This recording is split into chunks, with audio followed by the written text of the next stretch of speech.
scare. Jump scare. Jump scare. Buongiorno gamers, welcome to Friday stream, the rare and elusive Friday stream. Welcome everybody, welcome to Friday stream. Who is ready to get hype in the Friday stream? I know what day it is, I swear. But yes, hello everybody. Welcome to Friday stream. Today, we will be drawing the third character in our lineup for the new characters I made for my December character creation video. Yippee! So yeah, everybody meet Everett. Everett Quinn is the name. But yes, she's baby. And we are going to be inking and coloring she today. I'm very excited. Just a little bit of info about this character. She is a Fae Rogue. The Warlock is the other character. But yes. So she is a... So the origin that was picked for her was a Fae, and I ended up going a Changeling route. Changelings are technically Fae. And I'm gonna go into it more when the actual video comes out, so I'll leave you guys hanging with that for just a little bit. But I had some reasons why I specifically went with Changeling, and it's not just that Star likes Changelings. I swear. I swear it's not just because I like Changelings. I actually did have, like, a reason. I went on kind of a journey. Out of all three of the characters, she was the most difficult to figure out. It took, like, a week for me to settle on her, like, vibe and design and stuff. I went on a whole freaking emotional journey that you guys will hear about once the video comes out. Trust. It is a saga.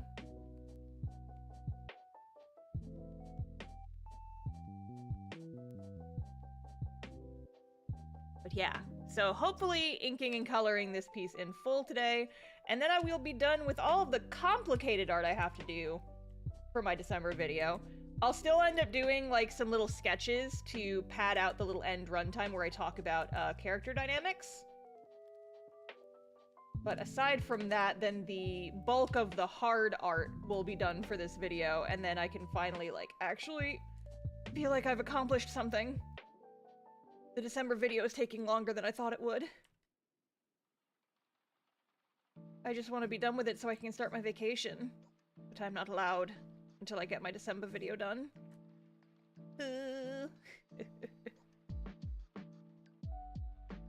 Do you think you'll make this a series? I very well might, honestly. I was talking to some friends while I was working on character designs for this video, and I was talking about how these videos, while they do take longer to put together because I have to, you know, like, do custom artwork for each of them, I do genuinely love, like, the character creation aspect of it. Like, so much. I love coming up with little guys with just, like, fun little characters and, like, fleshing out their backstories and stuff. I genuinely have so much fun with characters, like, coming up with the characters. And so I could see this being a thing that I do roughly every, like, 3 to 6 months or so. It's just, yep, I feel like I've recovered from the last one. It's time to do another character creation video. And I feel like I'd have to mix it up a little bit each time to keep it interesting. I'm not sure what I would do for the next one. My friends in, like, some comment section comments suggested do characters from other genres. And I could do that, but the problem is that I just like fantasy a lot, you guys. I really like fantasy. And, like, I was talking to some friends, I think this was in a voice call recently. They were like, well, what about sci-fi? You could do some sci-fi characters. And I was just like, I don't wanna. I really like fantasy. I like magic. I like elves and shit. And I like fantasy a whole bunch. And I don't care for sci-fi. I don't care for sci-fi. I'm sorry to all the sci-fi lovers out there, but the science fiction doesn't really do much for me. It's not that interesting to me, and it's not like I have anything specific that I hate about the genre. It's just not as captivating to me for whatever reason. I'm sorry! Just not my thing. Just not my thing. I don't know. I just really like fantasy, you guys. I don't know why I don't like sci-fi. It's hard to put a pin on it. I think I just find, like... I'm just not as interested in space. I don't know.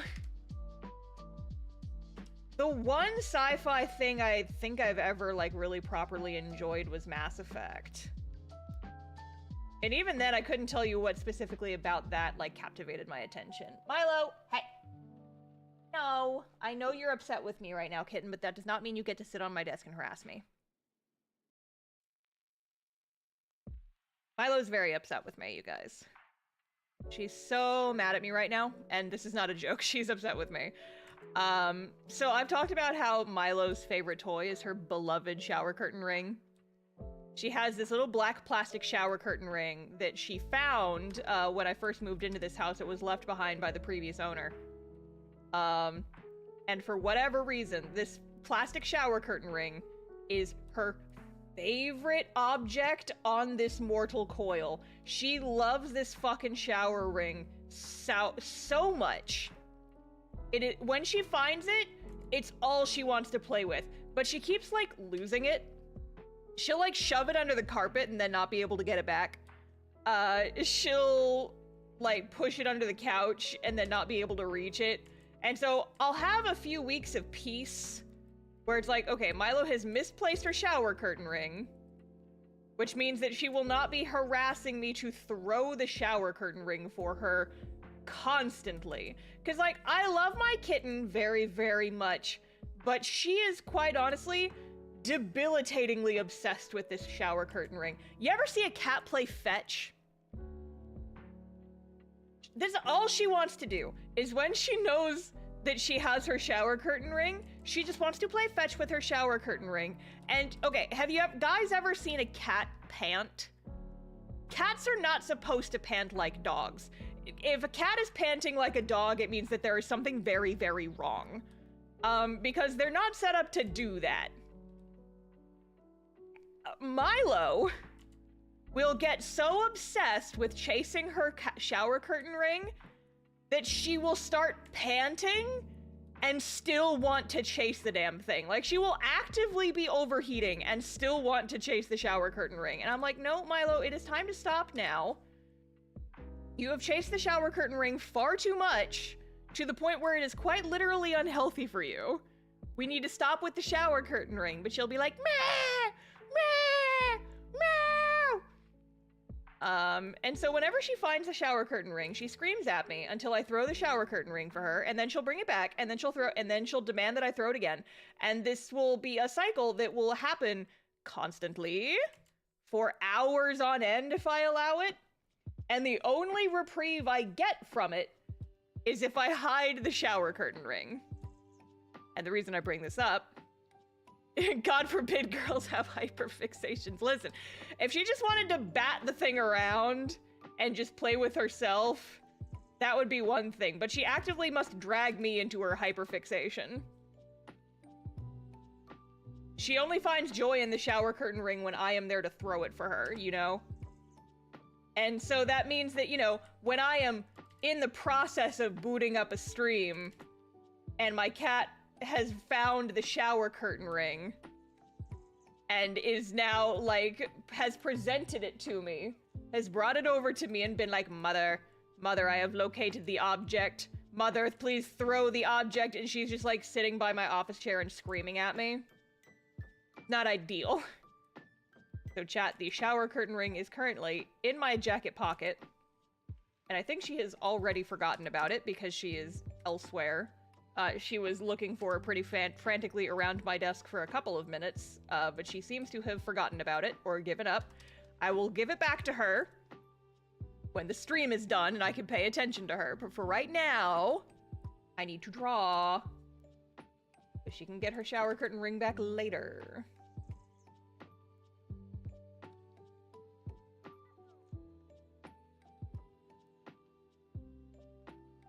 That is why Milo is upset with me. For the record. He's very mad because I have hidden her shower curtain ring. He's like, Mother, I am just a little baby. I am just a little baby, Mother, and you have hidden the object of my desire from me. Surely you realize that this means war, Mother. Are you sure you don't just have an undiscovered species of dog? I very well might, honestly. I very well might. I would not put it past Milo to actually be a dog in disguise. It would not surprise me even a little bit. The one thing I do know is that I need to redraw this knife. Because I wanted to give her a squiggle knife, and I didn't give it enough squiggles. And so now it doesn't really look like a squiggle knife. It looks like the Levin sword from Fire Emblem.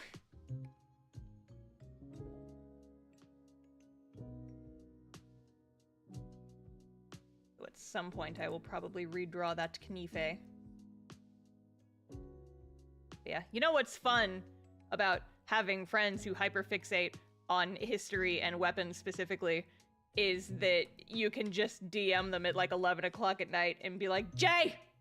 Jay! What is this knife called? and he usually gets back to me fairly quickly, and I'm like, yay! I didn't have to search Google for squiggle knife. I love it when I don't have to debase myself to find out random information. Okay, I'm gonna go ahead and resketch this since I'm already working on this part.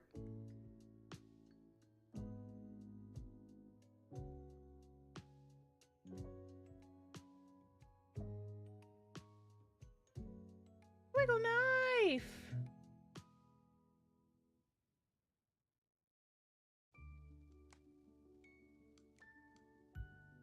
They're called, Chris, by the way, like K-R-I-S.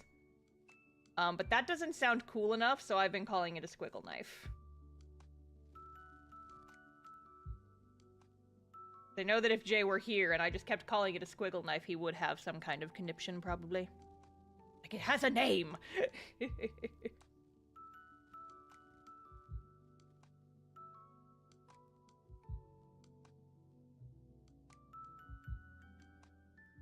What's wrong with Chris? It's boring! And it sounds like a human name.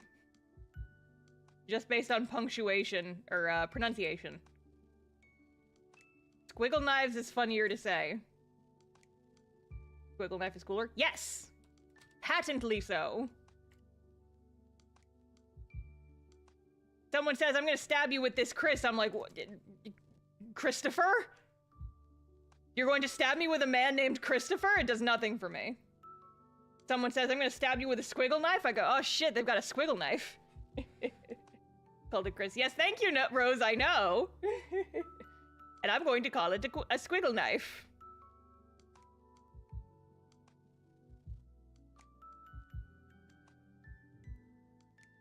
For the reasons I have outlined.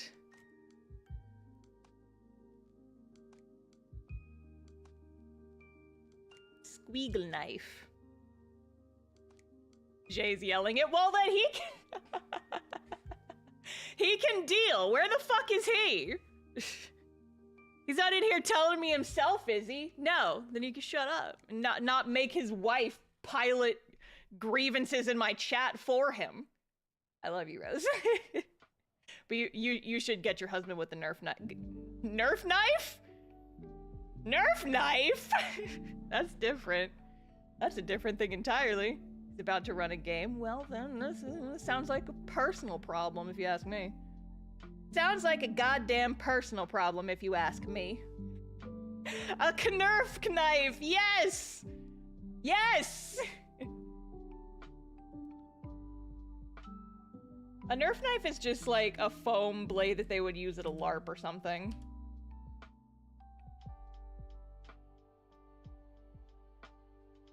Okay, this hilt looks stupid though. Looks like a donut.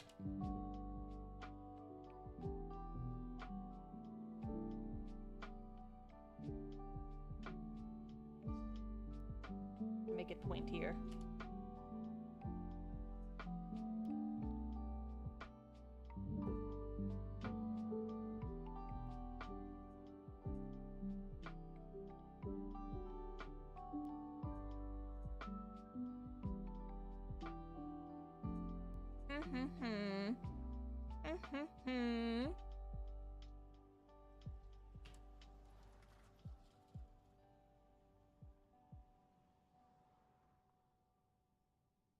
Squiggle nuts. Here, you know what? Just for you guys, just to make fun, I will put a squiggle on the hilt as well. Ahaha! Squiggle knife. Hehehe. Squiggle knife. Knife made of squiggles. Yes, excellent. I love you, squiggle knife. Squiggle knife, my beloved.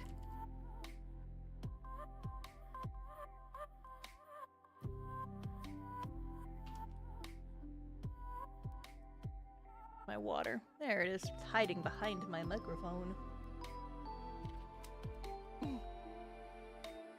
Squiggles your knife, yeah. You know what? Fuck you, squiggles your unsquiggles your squiggle knife, and you're just like, oh! Ah!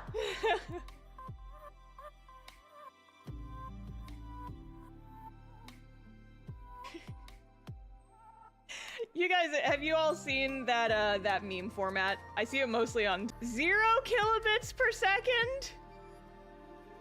Good golly! My internet died for a few moments, but we are back, I believe. My whole internet disappeared for a moment. Wow. Anyway, that happened. That was normal.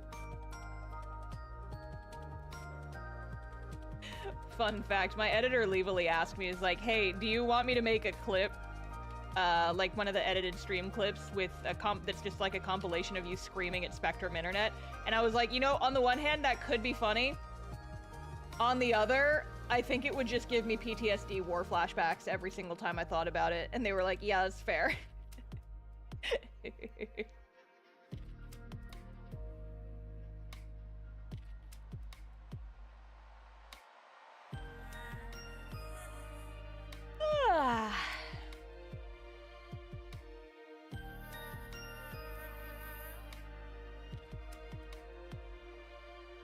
The squiggle knife stabbed the internet, yeah. Squiggle knife was like, what's that? You like having reliable internet?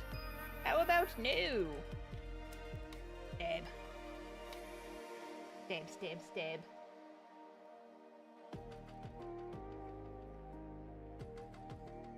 I might do some colored line art with this character because this is supposed to be a kind of sheer shirt, like a see-through-y type shirt material. I might play around with some colored line art, which is something I do not usually do. Because you see, I just love the look of thick black line art. So I don't generally do colored line art, but I might do it a little bit. Just this once. Just this once. Wow.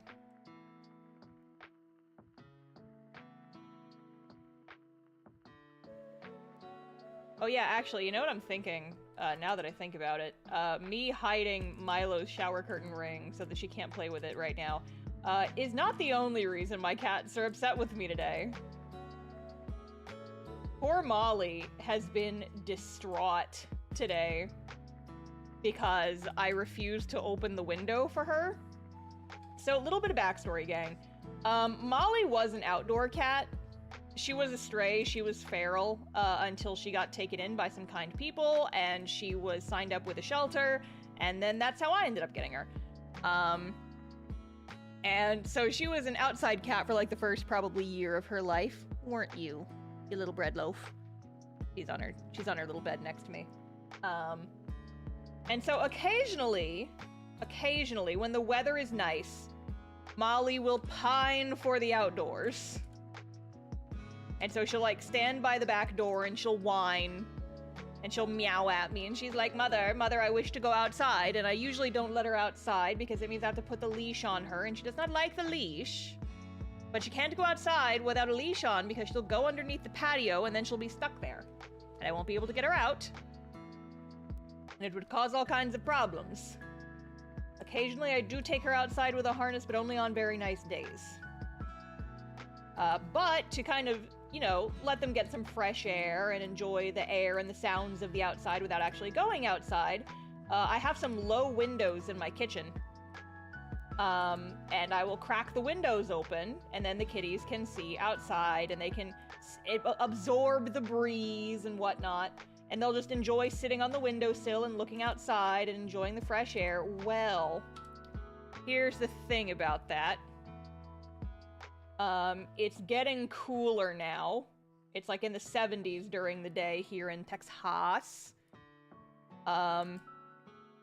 And so, you know, it's really nice to leave the windows open, and I do have screens on my windows, so it's not like bugs can get in and the cats can't get out.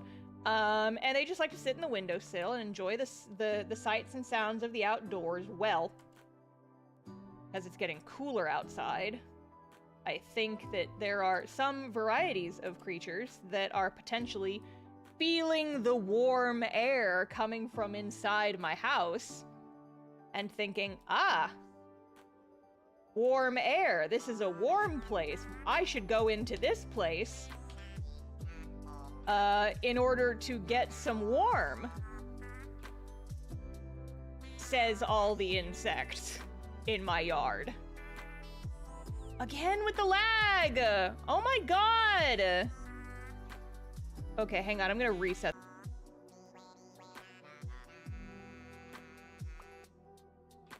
Are we good? Are we good?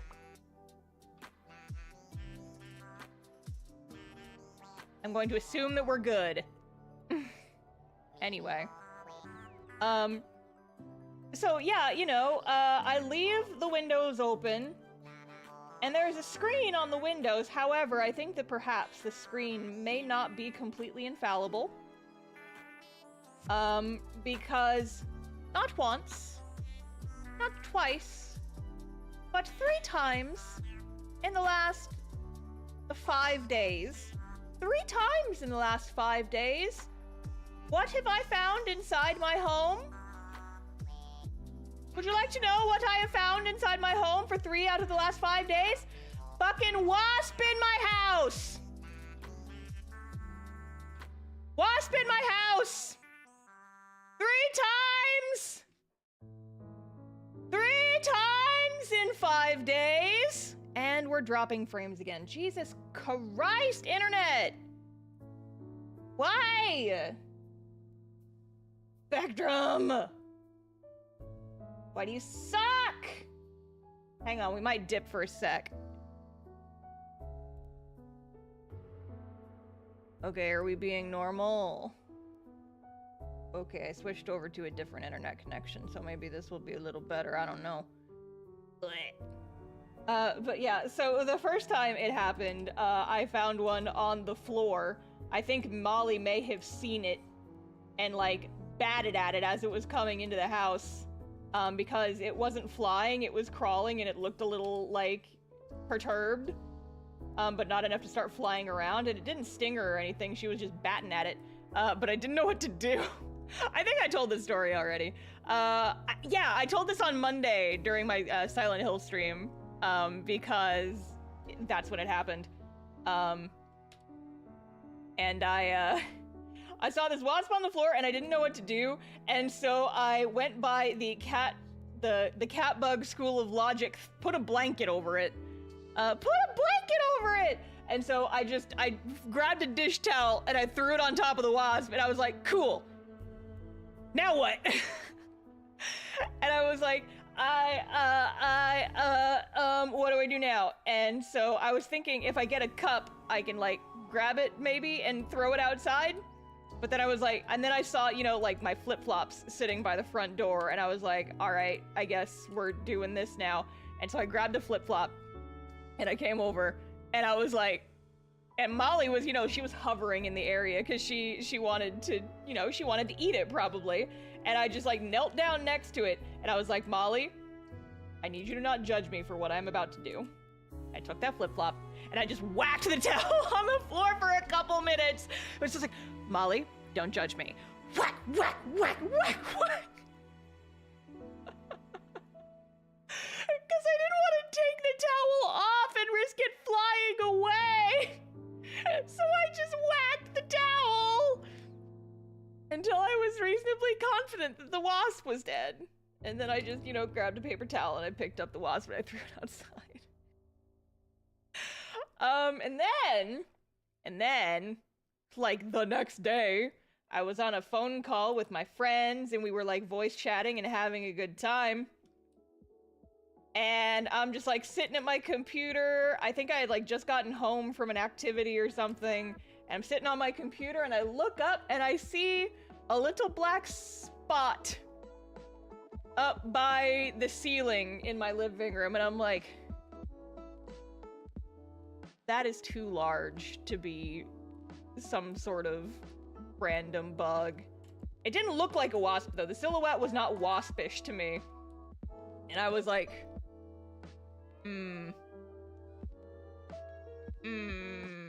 don't like that. And so I went and I got my stepping stool and I got my trusty flip-flop and I stood on top of the stepping stool. It was just like a little bit out of my reach, so I'm like, I'm not sure if I'm gonna be able to whack this on the first time. And I tried to whack it, and I missed.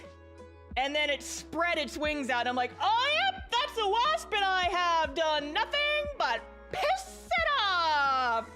But thankfully, it did not immediately start flying around. And so I was like, okay, it is now officially too high for me to deal with. I don't want to try and go get my big boy ladder to deal with it because I don't want to risk falling off the big boy ladder and breaking my neck. And so learning from my past mistakes, went and I locked my cats in the bedroom. I was like, you can ask like Jay and Rose and them. I was on a call with them when I was doing this. And I was like, hi kitties, do you guys want to go on a little adventure where you stay in my bedroom and don't come out until I'm finished cleaning up in here? And so I locked them in my bedroom for a couple minutes. And I went and got my wasp spray and I'm like, well, this is about to be a pain in my ass. And I sprayed it and it died immediately. And then I had to spend like 10 minutes cleaning up all the wasp spray off my ceiling. And I did have to go get the big boy ladder to clean that off because I have high ceilings in my living room. And I was like, God damn it. God damn it. So that was, I think, on Tuesday or Wednesday. And then today, Jared Sadewater, thank you for the 10 gifted memberships. I appreciate it. Thank you, thank you, thank you. He is at it again, lads. He's at it again. But yeah, so then this morning, I wake up and I'm walking through my house and I'm opening all the curtains and I'm feeding my cats and I go get the kitties' little like lick mats and I go and I put the food on their little licky mats and I go down and I put their food on the ground and I like stand up and I'm opening the window blinds and then my eyes travel upward to directly above the window and what the fuck do I see? What the fuck do I see? A third fucking wasp! In my house! Like feet from me. And I was like, no! No, no, no! No, no, no, no, no! And so that time, it was on the ceiling, and I was like, the ceilings in my kitchen, thankfully, are much lower than the ceilings in my living room. And so that time, I did get a Tupperware in one of my cardboard mailers, and I trapped it, and I chucked it the fuck outside because I could actually get to it easier. But I was just like, okay, that's it. No more open windows. No more open windows.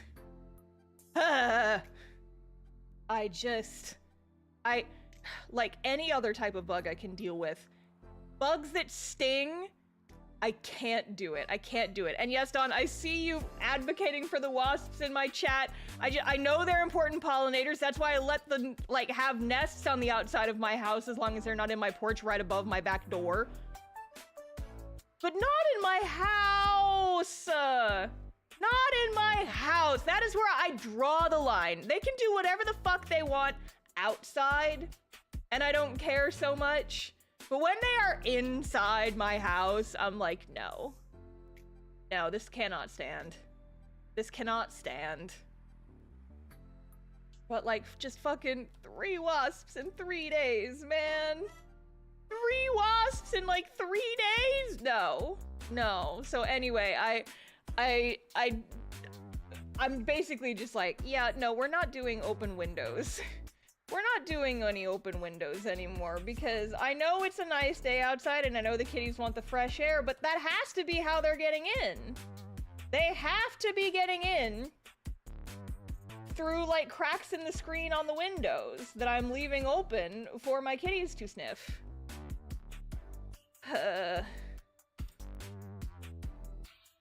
And I'm just like, kitties, listen, I love you, and I know you love the windows being open, but wasps keep getting into the house, and then I keep having to deal with them, and I don't like it. I don't like it. I don't like dealing with the wasps. No.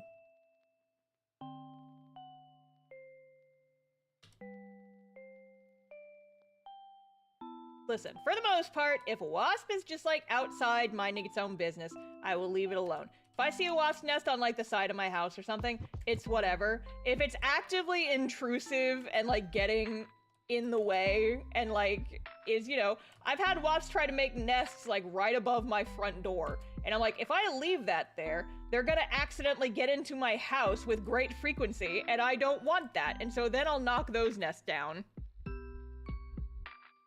Or if they're like on my garage and I don't want them to get inside the garage and cause similar issues,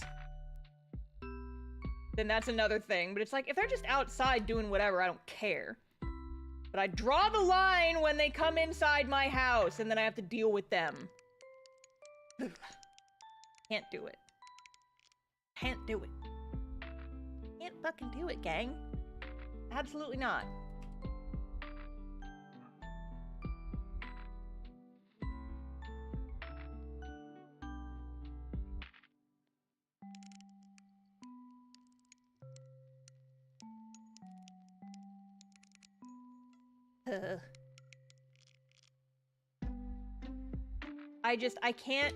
I can't deal with insects that sting. I have never been stung by any kind of insect, and I would like to keep it that way. I am endeavoring to keep it that way for as long as possible. As long as they mind their business and don't come in my house, we're good. But I draw a line.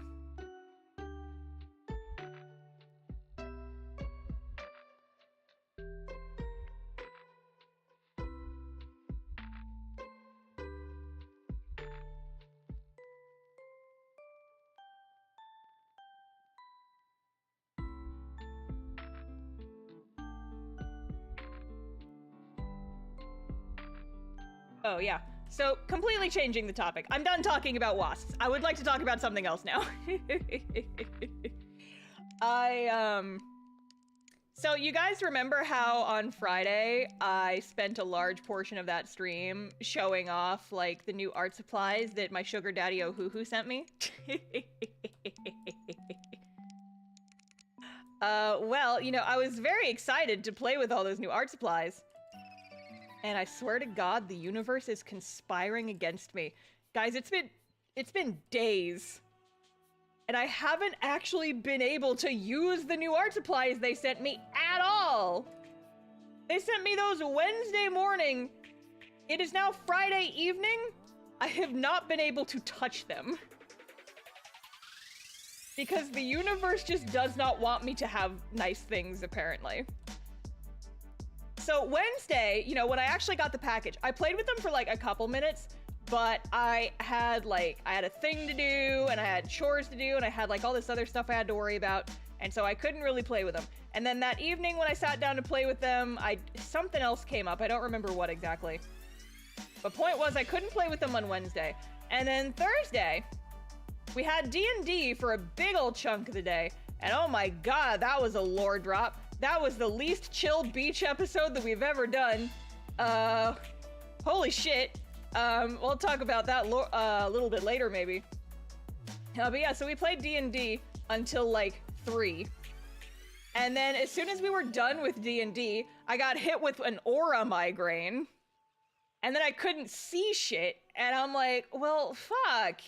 And so I took an Advil and I went to go lay down until my eyes worked again. And then once my eyes worked again, I was like, okay, you know what? I really should, like, set up my Black Friday sale and stuff. It's like, that's what I should be doing. I shouldn't be playing stuff right now. I keep procrastinating on doing my, setting up my Black Friday sales. Which, by the way, I'll be having a Black Friday sale. More details about that forthcoming.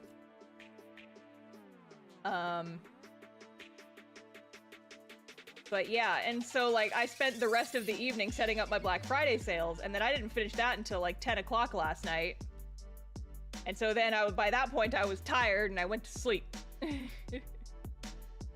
And then this morning, I woke up, and I, like, piddled around, and I did my morning activities. I had a couple things I had to do. But then, I had a podcast recording at, like, noon today. And I noticed, like, oh, it's like 11. We're not recording until noon. I have an hour to kill. I am gonna sit in bed, and I'm gonna use my new art supplies, and I'm gonna sketch some blorbos, and I'm finally gonna sit down and play with those art supplies. And then the universe said, well, hey, joke's on you, buddy. Because you know who saw me get in bed and was immediately excited for cuddles? A certain little tuxedo cat. Milo, for whatever reason, she's not usually a big cuddler in the middle of the day. If she cuddles in the evenings. But today, I sat down in bed to draw some blorbos. I got out my sketchbook and I drew like 3 lines. And then Milo was like, oh, Mother has entered the perfect cuddle position. Excellent. And she was just like crawling across my lap. She was like stepping on my sketchbook. I was like, Milo, please don't. It was like, can you just like lay next to me and be cute and I'll give you pets? And she's like, no, I must be on Mother's lap. And you know, the lap is where my sketchbook is. And so she was just like getting all up in my business and she just would not leave me alone. And I was like, Milo, precious angel baby, please. I just want to draw for like 15 minutes before I have to get back to work. And she was just like, no. And she was just like getting up in my lap and she was crawling around and she was making biscuits and she was like forcing her face into my hands. And I was like, Milo, oh, I love you so much and you know this, but I just want some draw time. I've barely drawn at all this week. And she's just like, that sounds like a skill issue, mother. And so I eventually succumbed to the cuddles and I'm just like, okay, fine, you win. And I put my sketchbook aside and just like laid down and just let her snuggle. I ended up just taking a little nap before recording. I was like, damn it, Milo, sweet baby angel. I'm very conflicted because on the one hand I love these cuddles, but on the other I want to draw and I can't draw when there's a cat that's aggressively cuddling with me. So hopefully after this stream I will have a little bit of time to actually sit and draw. Maybe I can use those new art supplies I just got. Maybe I will be able to use those shiny new pens I was gifted in the mail. But who knows? Who knows? Yeah, I was also kind of bummed because Uhuhu messaged me back. I sent them a thank you email for the package they sent me with all the freebies. And I was telling them about how I'm like obsessed with the glitter markers and how I really was hoping that they were going to come out with brush markers that had brush nibs, or paint markers that have brush nibs. And they were like, well, actually, you know, we're going to be releasing these probably in January. So if you wanted to, we can send you some more and then you can use them in a video and we'll like do our usual our usual back and forth. And I said, but they wanted it for late December. And I was like, oh, late December is when I'm supposed to be taking the month off. I don't know if I'm gonna be able to put something together before then because I'm supposed to be taking that time off. And so I had to tell her that, and I'm like, I'm sorry, I don't know if I'm gonna have time for that. It's like, I'll have time in like late January maybe. And she's like, okay, well, I'll circle back when you have more available time. And I was like, damn it. Damn it. Damn it. I like getting sent free art supplies. I like getting free art supplies in the mail. God, the line art on this one was so much faster. Doing the line art on this one took so much less time. Oh my goodness. I thought this character was going to be the most difficult to finish. But no, I think our pirate girl is going to take longer because I still have to go back and add some additional details on hers. I guess I could just do that at the end of the stream. If I finish this one early, I can circle back and do the last little bits on my pirate girl. I want to do like the last little bits of the shading. Like adding my blue underlights and stuff.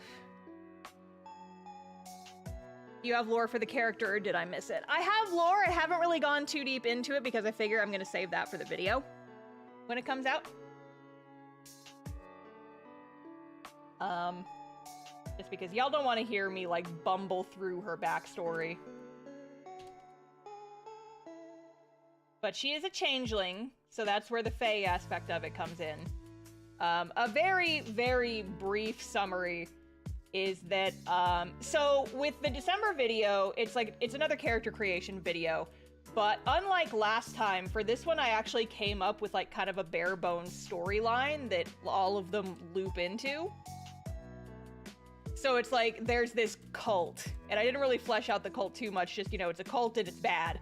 And the cult is to a dead god, and they're trying to revive the dead god by sacrificing people to the dead god in hopes that their magic will enter the dead god and, like, hopefully bring him back to life and start a new world domination or whatever. And so the deer girl was, like, one of the sacrifices to the dead god who was then brought back to life by the ghosts of the other previous sacrifices. The warlock girl, the pirate that I drew last time, she's trying to destroy the cult because they essentially killed her patron. The patron is still alive, but is being corrupted by dark magic as a result of having its horn taken away because it's a unicorn. And so she is trying to solve that problem. And Everett here, her story is probably the most fun. So she's a changeling, and basically at some point, the cult was trying to, like, make their own chosen one. They were like, you know, cult-based activities. What if we, like, have what's the word I'm looking for? A ceremonial bond between two members of our cult to create a child with a huge amount of magic who we will train and then ultimately sacrifice to our god, and their final sacrifice will be the thing that brings the god back to life, and then the age of darkness will begin, or whatever. And so, you know, they made this child, they called the kid the Chosen One, and then at some point, some Fey Lord was like, Chosen One for a cult to a dead god? That sounds like an interesting person to add to my collection of people. And so, you know, the old mythos with changelings is that they would, like, steal babies and, like, replace them with changelings who are, like, shapeshifters. It kind of depends on what lore you're looking at, because I guess it kind of varies. But yeah, and so the idea is that Everett here is a changeling who was put in the place of this Chosen One to this cult, was raised by the cult, taught magic, taught, like, all this stuff, and then on the day they were supposed to be ritually sacrificed, she's like, hey, by the way, I'm actually not your Chosen One, so I'm gonna go. And she just left. And so now the cult is after her, and she, like, doesn't give a shit. She's like, I'm not going back to them. but they keep chasing me and it's kind of a pain in the ass, so I guess I want to bring down this cult, but her moral reasons for wanting to do so are just for her own convenience. The other two are like kind of more goody two-shoes. They're like, we have like, you know, strong moral reasons for wanting to get rid of this cult and stop for them from doing what they're doing. And Everett's just like, I just kind of want them off my ass. I just kind of want them to stop following me and trying to kill me. And I guess we have like, you know, common interests because you guys want the cult gone. I want the cult gone. You guys can do whatever it is. You can talk about your morals or whatever. I'm just gonna help because it lines up with what I want. And so that's her. That's what Everett's up to. Everett Quinn is her name. She was another character where like the name just kind of slapped me in the face and I'm like, yeah, that's your name. She just wants to vibe. She just wants to vibe. And so her literal thing right now is she has spent her entire life pretending to be this like holy chosen one. And so now she's just like, okay, cool. I don't have to be the chosen one anymore. Who the fuck am I? And so she's just kind of, you know, like running around trying to figure herself out, experimenting a lot, trying to like lean into like, she just likes fucking with people. She's like Faye, and it's like, but you know, I didn't really grow up knowing anything about the Fae, so I'm trying to get more in touch with, you know, that side of me. I'm gonna steal everyone's wallet and just have fun with it and do trickster shit. She wants to be a femme fatale so bad she sucks at flirting. She sucks at flirting so hard because I was thinking like, she should be like a very flirty type of character, like, you know, the femme fatale style, but she was raised in like this very weird cult to like a god of death or something. When would she have had time to practice flirting? And the answer is that she didn't.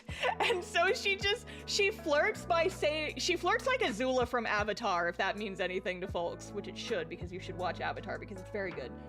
But she's like, wow, that's a really sharp outfit. You should be careful because you could pierce the hull of a Navy ship, leaving thousands to die at sea. Because it's so sharp. That's how she flirts. But I imagine it also comes with a lot of more of just like very upsetting animal facts. Like she goes up to a guy at a tavern and she kind of like puts on the riz and she's like flirting a little bit and she's like, did you know that praying mantises eat the head of their mates after they finish making children? I just think that's interesting. And the guy's just like, oh. So that's her vibe. And then she like goes back and complains to the other two and she's like, what am I doing wrong? Why do none of these men want to let me rob them? And the others are like, have you considered, sorry, I'm gonna be frozen for a sec, I'm closing my blinds. Have you considered, you know, not using upsetting animal facts to flirt? And she's like, what's wrong with my animal facts?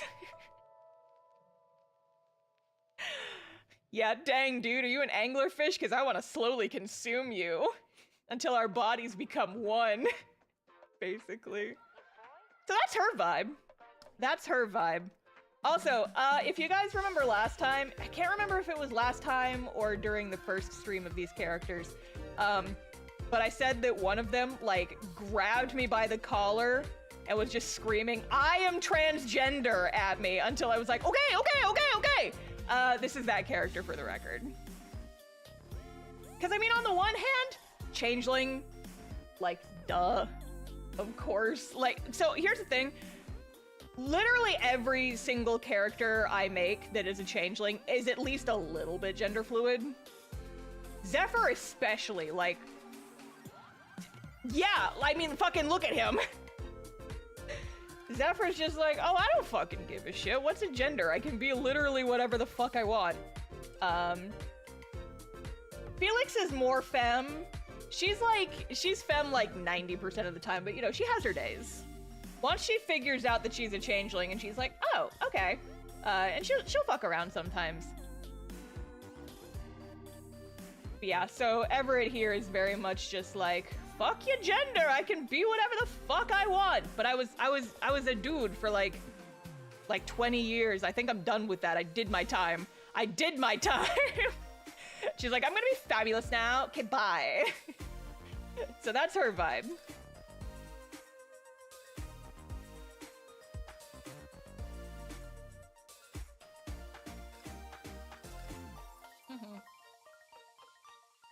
Gender is what the fuck ever, basically.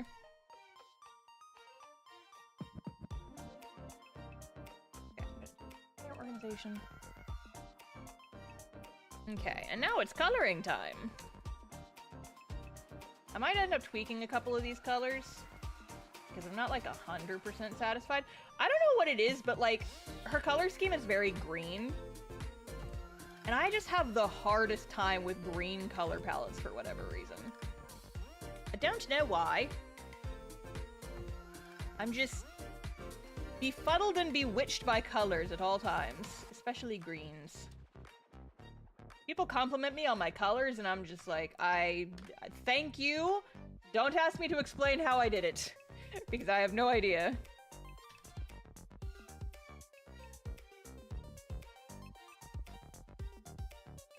But yeah, if it's not obvious, I've got a reference window off to the side that I'm picking colors from. I'm not just pulling magic colors out of my ass. As much as I would love for you guys to think that I'm capable of that, I am not. Mess this up.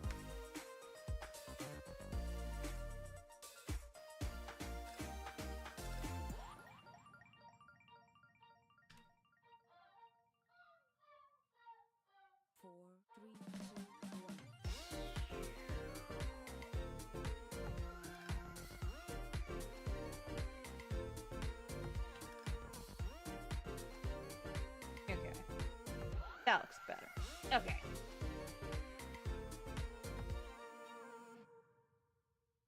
Alright, so there is that.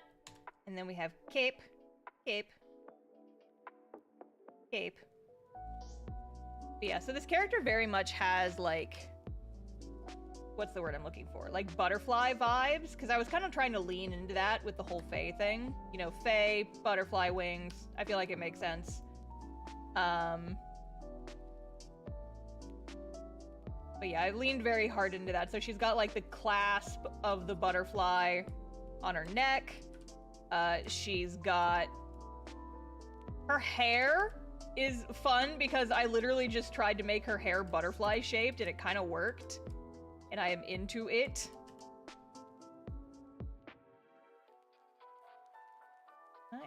Thank you. There we go.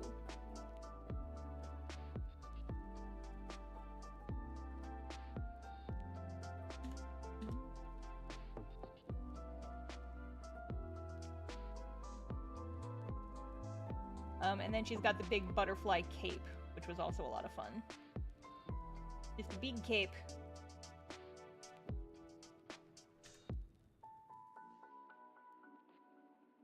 However, it does end up looking like she's kind of got Nurse Joy buns. She's kind of got the Nurse Joy hair a little bit.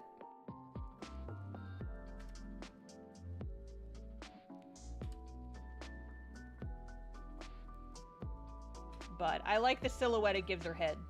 Because between the elf ears and the little low, like, loopy buns, her head kind of has a whole butterfly shape. And you guys will get to see some of my work in progress stuff for this video. Oh, here's a thing. So if you are a channel member or a member of my Patreon, there is a video. You guys can watch my next video right now, because my next video is a sketchbook tour. And it's already up for Patreons and channel members, so you guys can go watch that when you are done with the stream. And I show not only concept art for this batch of characters, I also have concept art for the characters from my first character design video.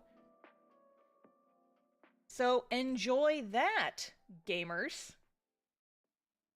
But yeah, I gotta see if I can like incorporate the art somewhere into the actual process of doing these characters, or like the actual video when it comes out. I gotta figure out a place to stick that art, because people got a little sad at me when I did not include my concept art in the first video. I was like, yeah, that's on me. I should have added that. I'm showy. But...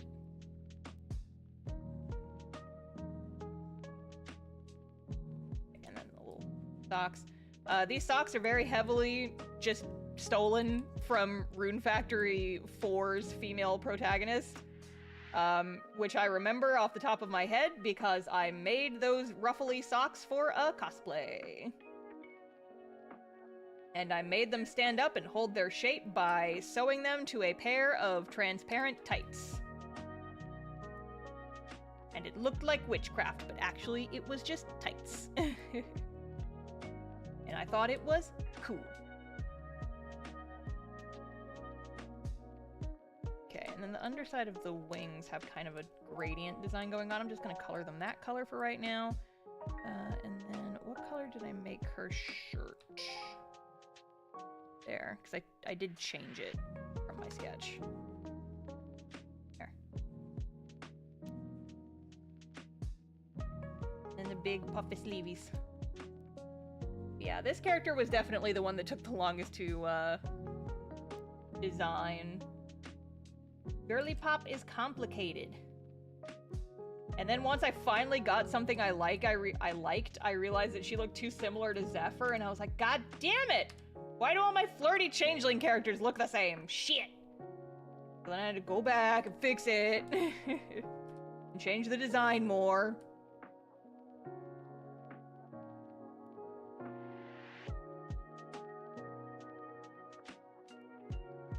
Woe is me and all that.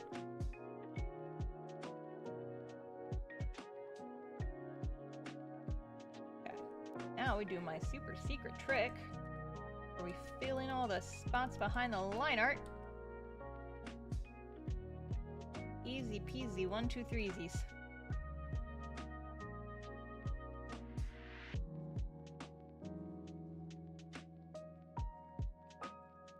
Tongue to be a color.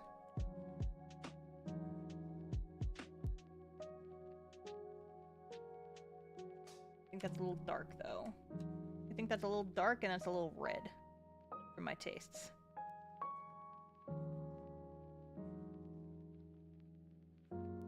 That'll do.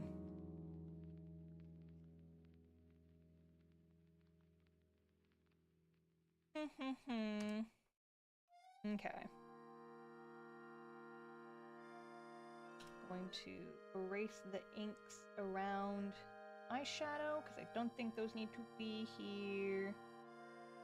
Just using them as guidelines.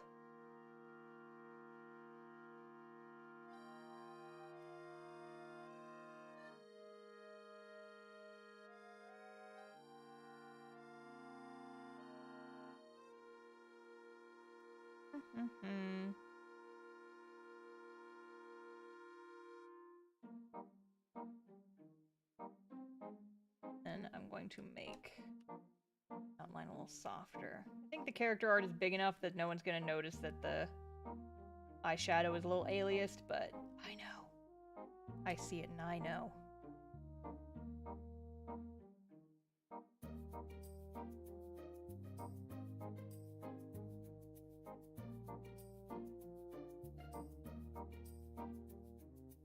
Okay. We are getting somewhere, gamers. Okay, so now I get to do the fun part where I have to do all like the transparency cloth and stuff.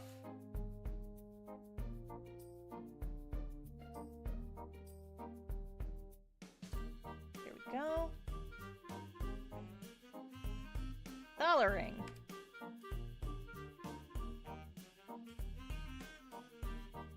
Oh man.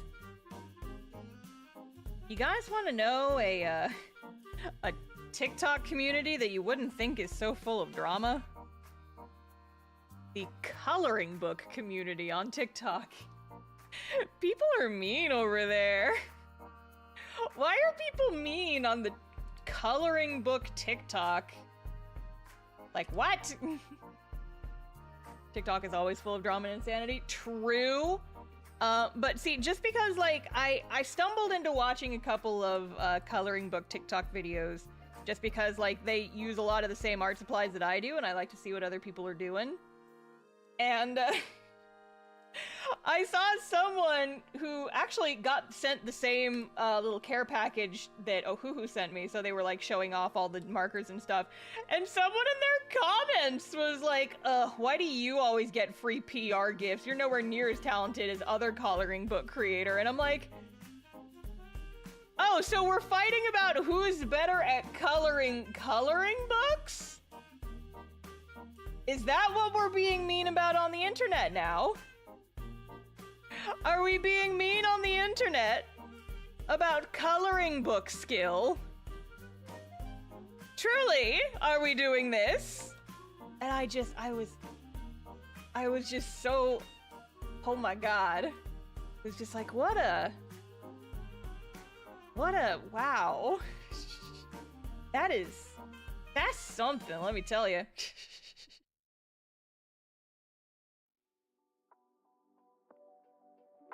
We're mean about everything on the internet. I guess that's true. I guess that is very true. Oh man. So there's another thing that's going on TikTok right now. It doesn't really involve me. I'm not really involved aside from, okay, so the reason that I am quote unquote involved, this is not a story. This is not a drama. I swear it's not drama. It's just I'm seeing it now. Because I made the poor choice of commenting on a TikTok video, and now people are arguing in reply to my comment. They are arguing with each other, and now I get all the notifications for it because it's under my comment. And I'm like, can you guys go somewhere else? It's filling up my notifications.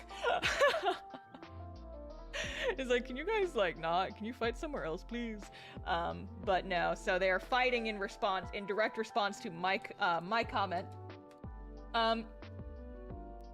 So I have never understood the concept of closed species. I guess this was like a thing on DeviantArt, and it's still a thing in some circles. I don't understand it. I don't understand the concept, I suppose. Cause, yeah, oh boy, yeah. I had a feeling that at least somebody would know what I'm talking about when I get into that. Closed species are very silly. But can they not see how silly they are? Do the people who get really into closed species really not see how silly it is? Like, I don't get it, and I never have, and I keep like seeing like YouTube drama videos about closed species, and I'm like, but do you understand how silly you look? Do you understand, like, do you at least get that? And apparently the answer is no, they take it very seriously. And I'm just like, is this really? Huh? They spend thousands of dollars for closed species. I know, it's wild. So, okay, the concept, from what I understand, the concept of a closed species is basically, I think this is mostly a thing with like furries and anthro artists, where they will make up a creature. They will design a creature and be like, this creature right here, this is my creature. This is my type of creature that I have created, and no one else is allowed to have a type of creature like this creature. This is my creature that I designed. Original creature, do not steal. Basically. And they will sometimes say, but, if you pay me money, I will allow you to make a creature of the same species of my creature. You can make your own creature. You can make your own creature with a similar design. You can design, so like say if someone says, this is a cat, this is my creature. You can also make a cat. But if you want to make a cat, you must pay me money because I was the originator of this creature. And you cannot make your own creature in the same style unless you pay me. And that's basically what a closed species is. There's also like open species where they're like, hey, I made this creature. And if you guys want to make a creature similar to it, it's like, if you guys, so I've made a cat, and if you guys want to make a cat, then you are totally free to, and I would love to see them. And like, you know, I understand that. That I get. And I can understand being protective of a cool creature design that you came up with. But these are people trying to sell the privilege of being able to create a creature that is similar to one that someone else has already made.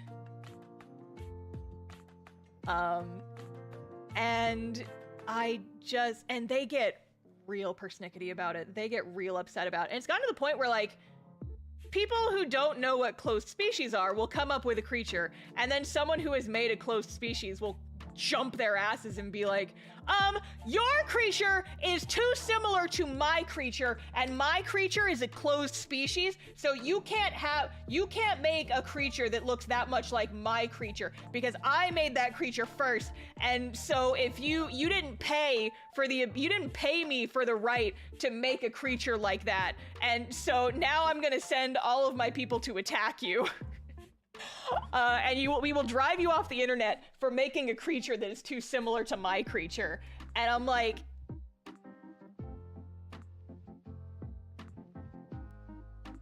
one, literally, how the fuck would they enforce that?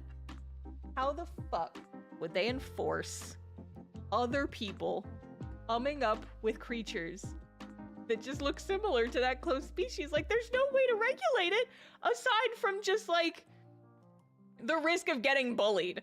Like, it's so stupid. And so I made a comment because I stumbled across a video of someone basically, like, it was like a skit. They were reenacting. It's like, oh yeah, like, I made a character that was really similar to a closed species, but not exactly the same. They had some similarities, but it's different. And now I've got all the fans of the creator of this closed species coming at my ass and trying to say, you can't have that because you didn't pay for it. You didn't pay for it.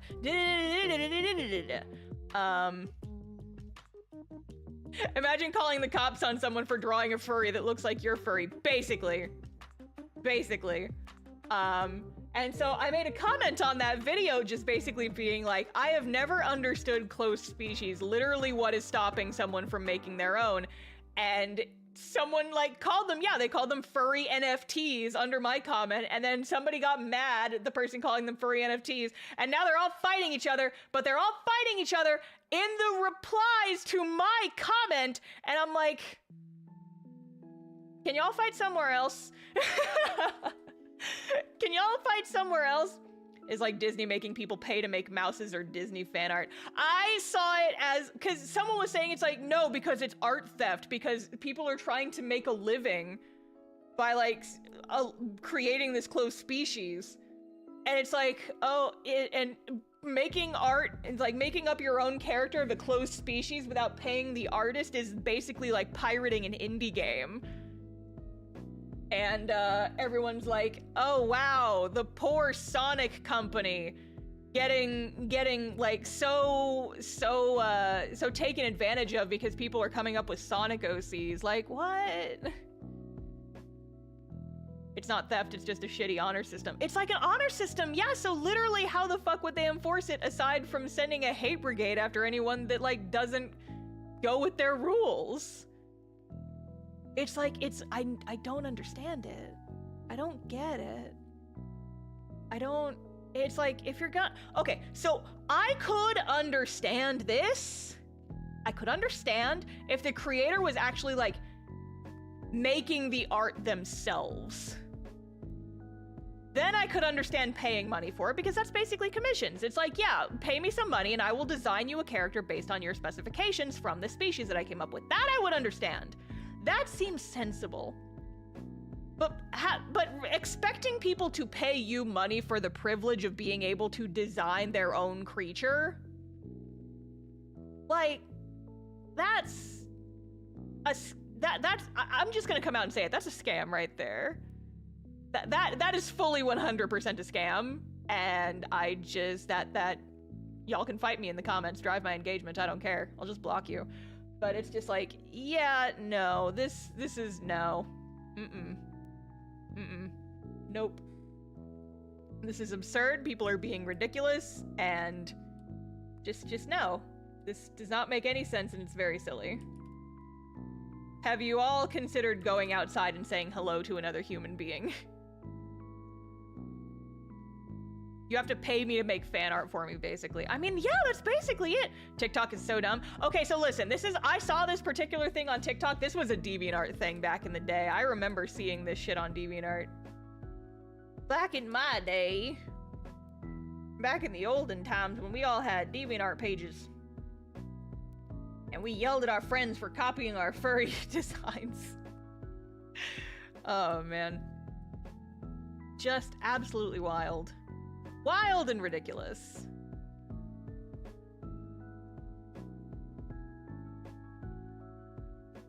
Imagine if we had to give Star money every time we wanted to draw Vector. I mean, that's basically what they're doing. It's basically what it is, yeah. And I was just, you know, I was watching some of the other videos that same creator had made because they were kind of like getting in fights with people in the comments. And I'm like, I'm not gonna watch all this, but I will watch a handful just to see what's going on.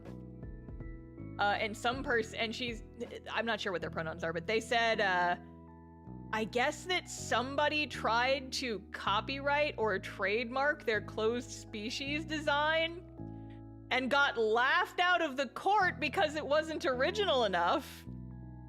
And I'm like, yeah. Yeah. Because it's a stupid thing to try and trademark. You can't trademark a creature. My goodness. My goodness. Was it just like a cat with wings? I have no idea. I'm not sure.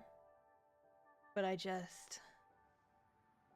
Imagine if I demanded... So, like, there's been some talk of cast-off OCs in the Discord server recently.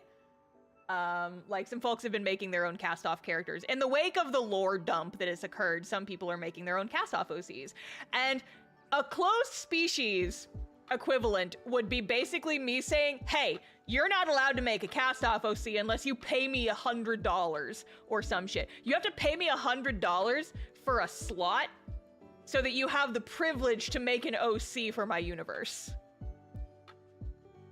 That's what this is basically like. It's like, no, I'm not gonna do that. Because one, I can't stop people from just like coming up with an original character and drawing it on their own time. The only reason I would ever know is if they posted it on the internet and then I would know, but I'm not gonna, no! That's dumb! That's dumb! But like, what is stopping people from drawing them? Exactly! Exactly!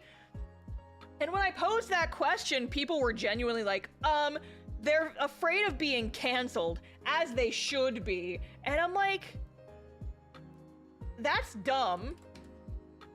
And no one's gonna get meaningfully canceled, quote unquote, over, like, coming up with an original character. Like, what in the world? It's so wild.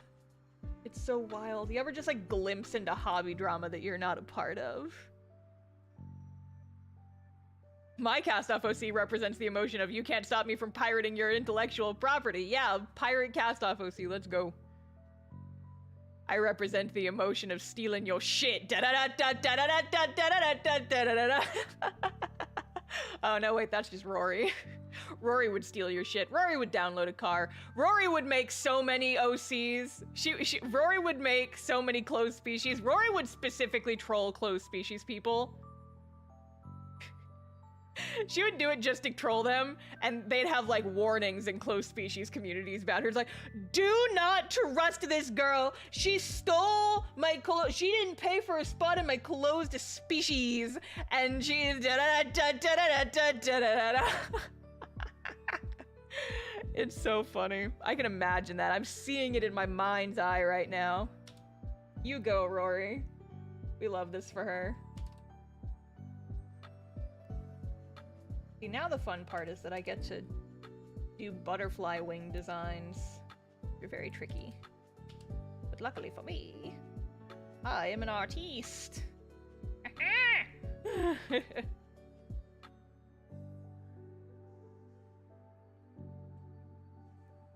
Yeah, no, listen, like, I'm not interested in drama. I don't care about drama. The closest thing I get to caring about drama is occasionally, listen, I am human. I will occasionally go and just like watch YouTube breakdown like drama videos of just like, And then this person said this dumb shit, and I'm like, oh yeah, what'd they do next? And I'm just like munching my popcorn. He's like, oh yes, drama that doesn't really matter and has nothing to do with me. Ah yes, munches my popcorn. That's like as far as I get into it. I would never actually do this, but whenever I hear about closed species drama, I'm just like, literally what is stopping me from just like making a character with this design? Literally what is stopping me? Fucking nothing. If I never posted online, they would never know, first of all. And second of all, I'm not paying for the privilege of designing a character because that is dumb and not a way to earn a living. Make a webcomic like the rest of us. What are closed species? Oh, I'm sorry. I just explained the whole concept. I don't want to explain it again. You can watch the VOD back. I'm sorry. The TLDRs, they're basically furry NFTs. That's all you really need to know. I just went on a whole diatribe about it.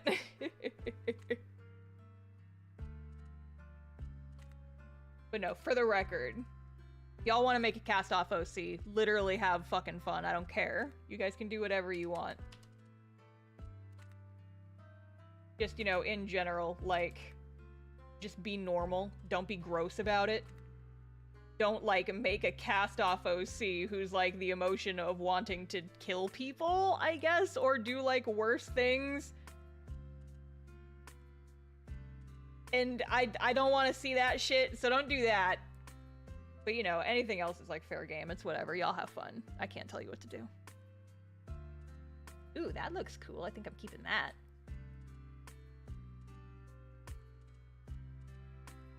Forbidden Bernie Sanders lust emotion OC. No, see, I was waiting for somebody to bring that shit up. Cursed sentence. My new OC, my cast-off OC, Burnable Sanders, the emotion of lust. Yeah, he's not an OC, he's canon. Although, I mean, like, all of my characters are my OCs. Have you ever thought about it, that every character that has ever existed is somebody's OC? Makes you think, don't it? Like, Mickey Mouse is just Walt Disney's OC.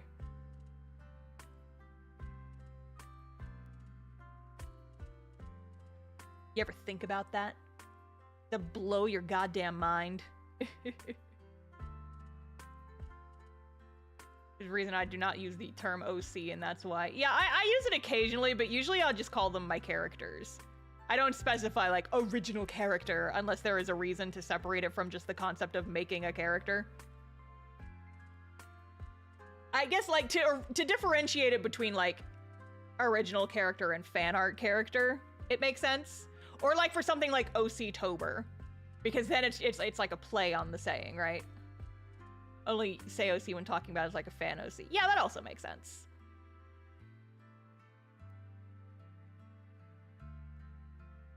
Okay, I'm gonna do something a little bit quirky here, and I'm gonna hope that it works. Filter, blur, Gaussian blur. I'm gonna hit that multiply, or actually color burn? Oh. Oh, Molly snorts. Baby, do you have an itchy spot? Come here. I will scratch your ear for you, baby. A kitty cat. No, no, no, no, no, no, no, no, no, no. Okay, I'm not, like, huge on this, but here's what we can do. Maybe I can make this, like, a blue color instead? I think I blurred it too much, maybe. Filter, blur, Gaussian blur, and then pacha. Yeah, I think that looks better.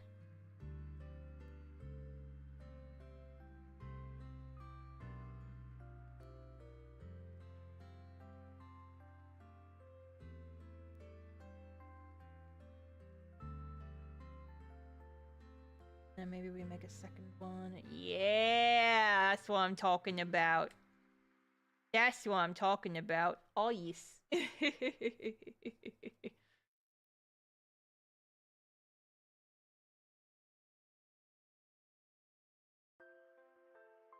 Yeah, I'm not entirely sure I'm gonna render these butterfly wings. We're just gonna hash it out together.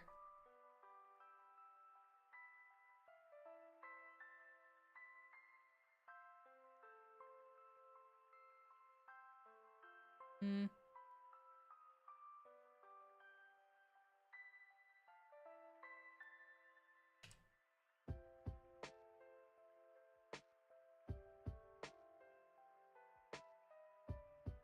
freaking headset keeps turning itself off. Don't do that.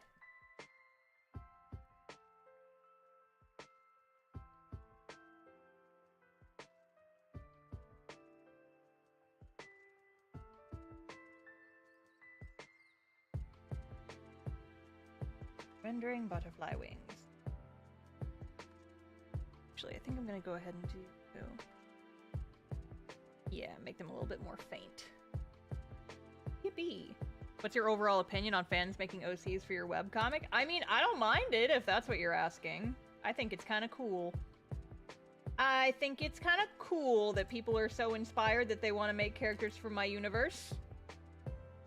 It's kind of a recent thing. Like, I know that some folks have made cast-off OCs in the past, but it's just like, I do think it's cool. I don't quite know how to process it, I think is my big thing. It's just like, oh, that's so cool. People are making characters. What do I do about that? And the answer is like nothing. I don't know. I'm okay with it. Fully okay with it. Like, go forth and conquer. It still kind of baffles me that people would want to, I guess. I do think it's cool. And I do appreciate that people are like so interested in my universe that they would want to put their own characters into it. It's a weird thing because I feel like my universe, I feel like it's not interesting enough to like really get into making OCs for, and I guess that's part of why I'm surprised that people would want to. Because I think of like people coming up with fan characters and I think of something for like a show that's really designed, like a My Little Pony or something, or like a Homestuck or whatever, because like you see fan characters for things like that, and I didn't think that my comic specifically would like ever attract the level of attention that like I just don't feel like my world building is interesting enough for people to want to make an OC, because like I don't have like fantasy characters or anything. I have elves, that's about it, and elves are just like radioactive people, radioactive humans, I mean.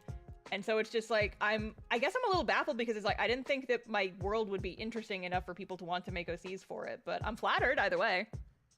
I know people have made OCs to ship with your characters. Yeah, that's another thing. I'm like, listen, y'all go ham. I can't stop you. Just, you know, be normal about it is my thing. Don't like come up with an original character to do harm unto my characters. That's the kind of shit that gets you blocked out of my comment section. You know? It's just like, just be, I can't even say be normal because like that's, some people are going to take that as like, but what, I want to be extra. Don't be creepy about it. Don't be creepy about it. And you guys can do whatever you want. Yeah, killing Ari with a gun fanfic. Yeah, don't be gun guy and you're good.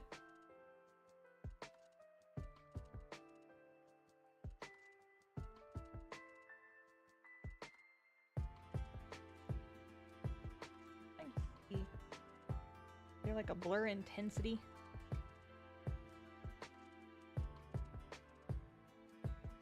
If you guys were not here for Castoff's gun guy, you're too young.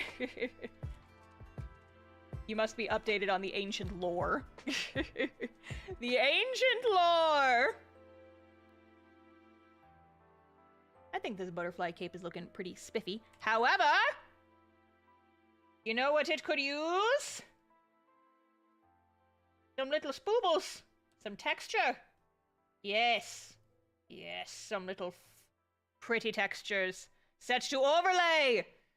Yes! Pretty texture for the butterfly wings. Set to overlay. To brighten up the colors and give them a fun little texture. Yes, sporkles. We love to see a sporkle. We love to see a sporkle. Yes, yes, yes.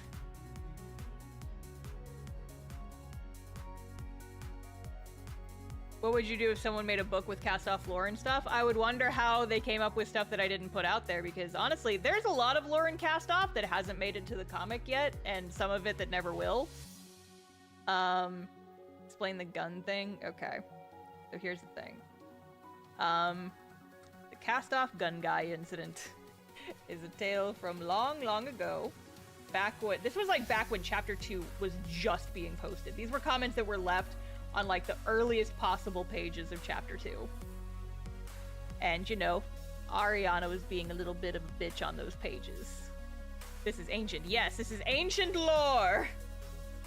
What do you store in your primordial pouch? Is it secrets? Is it ancient lore? Today it is ancient lore. Tomorrow, who knows? But yeah, so this guy saw Ariana being mean to Vector and took it upon himself to do, we're gonna call it, murder roleplay, in which he basically came into my comments and like wrote out roleplays of all of the different types of weapons he would use and how precisely he would go into the universe of the comic and what exactly he would do to murder one of the main protagonists of my webcomic. Like full-on essay level comments of just being like, I'm going to pack my AR-15 rifle or something, and just, I know it's an assault rifle. I don't fucking care. Don't get technical with me about guns. And he just like left like these weird long comments of just being like, and then I would go and I would find her and I would shoot her with this type of bullet, and then I would set her on fire with this type of thing. And I'm like, all right. And like, this was back in the day before I really like was big into moderating my comments, and I hadn't really, you know, come to terms with the fact that if people are being creepy, you can just block them. And so I left those comments up for a really long time before he eventually was like, you know what, I don't have to put up with this actually, and I deleted them. But I regret not saving them, because I would love to do like fucking dramatic readings of them for YouTube content or something. Wait. I have an idea. I wonder if that's archived on the Wayback Machine. Hang on. Let me get...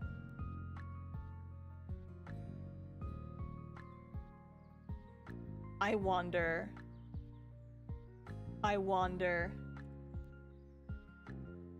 This would have been like 2016 approximately. Oh, November 19th, 2015. Let's see. Oh, this is the scene. Okay, so that's page 10. I need... There's a couple pages before this, I believe. Oh, wait, no, that was one! Oh, God. Oh, no, come back. Where'd it go? No, I just saw it. I just saw one of them. It was some bullshit about mages aren't good at, like, taking physical attacks or whatever. I'm like, bro, this is not fucking D&D. This is a fantasy webcomic. Don't be weird. Oh, come on, please. Where is this fucking weirdo?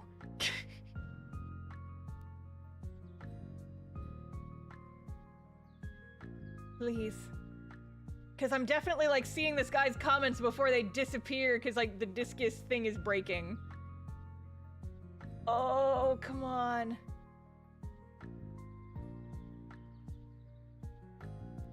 Oh, god damn it. It's like, it's not... It shows up for, like, a second, and then I can't see it anymore. Because, like, the discus thing is breaking. But it's showing up as plain text for, like, half a second. How do you take a screenshot?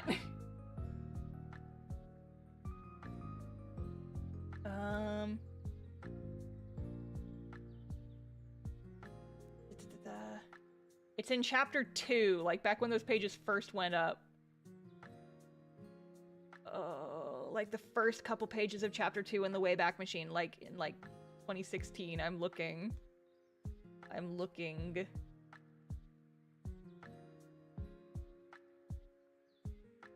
it! Oh my gosh, wait, this is it! No, come back! Come back, that was it right there, I saw it! Come back! Hang on. I saw the comment, it was there, I saw it! No! Come back! Oh my god. Okay. Hang on, is there... Oh god, it's not a window capture. It's oh god. Okay. Please. Please. Oh god, it's not even, it's loading too fast at this point. I can't even get it can't even get his fucking screenshot. Ah! Here, if anyone wants to make an attempt. If anyone wants to make an attempt, there's the link. But like, Discus is loading too fast. I can't screen record while I'm streaming. I'm not gonna screw with that right now. I don't want to accidentally dox my windows, my bookmarks and whatever. It's loading too fast. I can't get a screenshot. Damn it. Well, what we doing, folks? We're trying to find the old gun guy comments, because I was just trying to look up something on the Wayback Machine today, and it made me think of it, and I'm like, wait, would that be on the Wayback Machine? I see. Oh, did you get it? Did you get it? If you can copy paste it, put it in the chat. Well, wait, it might get you banned, actually. Is it by Xylus Incarnate because I think it's staying for me? Yeah, that's the fucking guy. That's the fucking guy. He's been banned from my comments since 2016. Somebody share it on the Discord if you were able to copy paste it. Oh my god. Yeah, the website looked really different.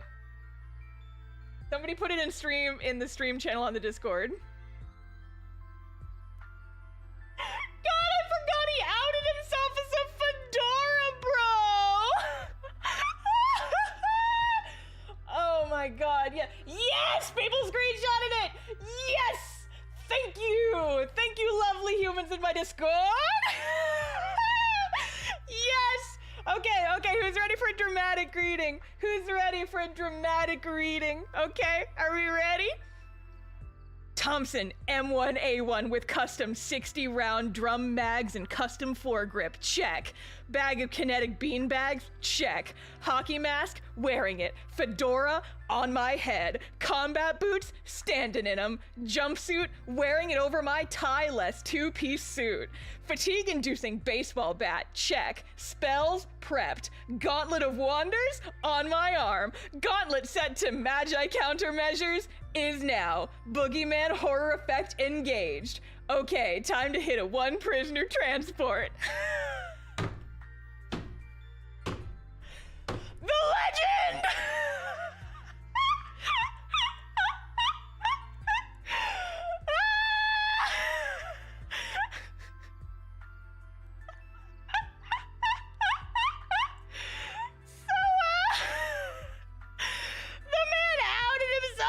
Fedora, bro! Fedora, on my head!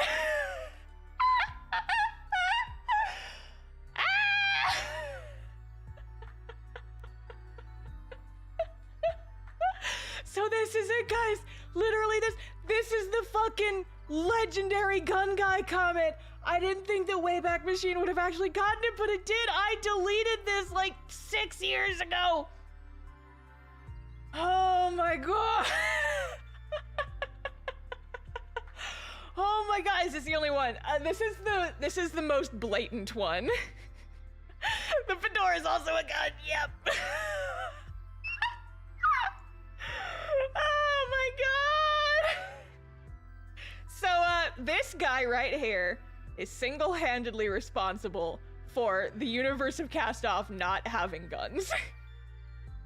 They have something equivalent to gunpowder because fireworks exist, but guns do not and will never exist in Cast-Off specifically because of this one creep right here. And it's on chapter 2, page 2. This was left on the comic in fucking 2015. The year the comic started is when this comment was made. But does the universe of Cast-Off have fedoras? You know what? No. The fedora was never invented. I have this thing in my head where it's like, if anyone in the Cast-Off universe tries to invent a gun, it will simply disintegrate by the will of the gods. The gods being me. Somebody write a fanfic about that. Somebody in like Farron or something tries to invent a gun and it just explodes And they're like, yes, we finally done it. We finally made a machine that will propel bits of lead at our enemies. And they try to fire it, and it disintegrates like that one fucking Looney Tunes cartoon with the disintegration pistol. Well, I didn't think the pistol would disintegrate. Oh, it works. Wait, where did it go? Yeah, basically. Well, anyway.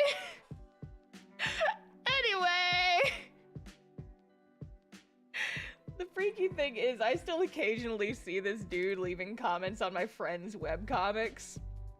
And I'm just like, no, that's him though. That's the creepy gun guy though. That's the weirdo gun guy though. Don't let him run loose. Don't let him into your house. No. But yeah, oh boy, my throat hurts now. My throat hurts now.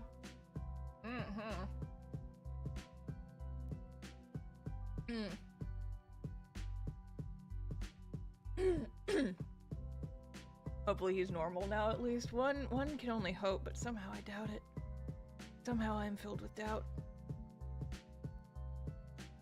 I feel like this shirt needs to be glittery too. I feel as though that is... I feel as though this shirt needs glitter also. It needs some glitters. Needs glitters. Needs to be kind of like a sheer glittery shirt.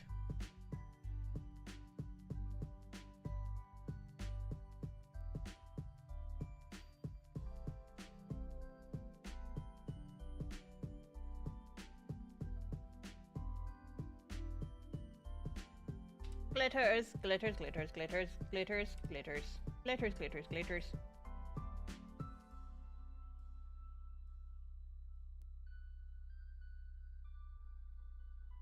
Glitters, glitters, glitters, glitters.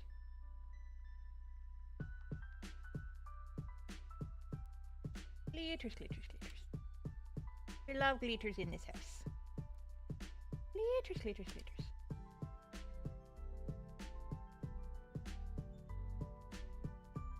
Oh my god, I'm still like kind of riding that adrenaline high. I never thought about going into the Wayback Machine to try to get those comments. I can't believe they had it! Oh my god. This is truly the best day. They weren't able to find the thing I was searching for earlier. They were able to find the legendary gun guy comment. Star, what's the latest news on the plushies? The second prototype for the plushies is in the process of being manufactured. I don't have an ETA on that yet. But there was a little bit of back and forth because they were, like, we were trying to get the colors of his outfit just right. And so we went back and forth for about 2 weeks just trying to get the perfect colors, like, shades for his little outfit. But the second prototype is in production right now and should hopefully be sent to me at some point within the next couple of weeks. But we shall see. I don't like this shirt being white. I feel like it's not fantasy enough. I feel like maybe like a light green, perhaps, or like a yellow. That's kind of fun.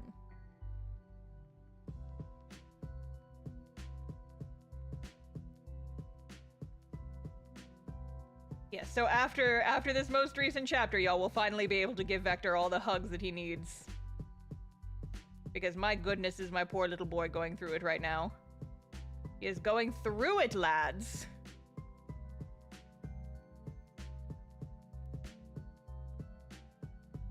Pink, maybe? I don't know. I'm not sure about the pink. We're not seeing... I couldn't decide what to do for her shirt, and so, I did plan this post specifically so that the shirt wouldn't be too visible. When will Marina be huggable? It depends on how well the Vector plushie does.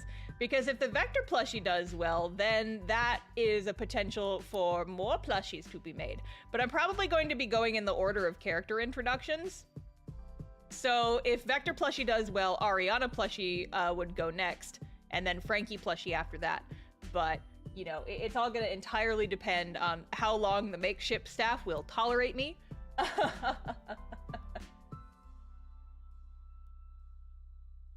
And then, you know, after that, continuing. I personally would love a Sage Plushie so I can throw him at the wall for being a deadbeat dad.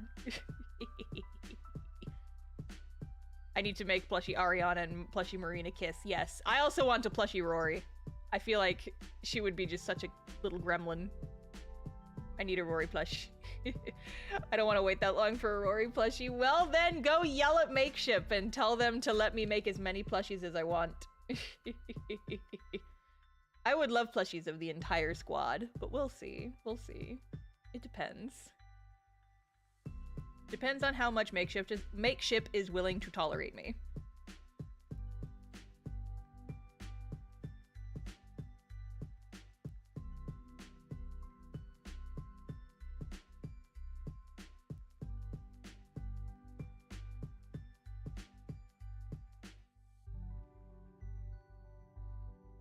Okay, that's a lot of sparkle layers, but I think we are finally ready to begin my actual cell shading rendering.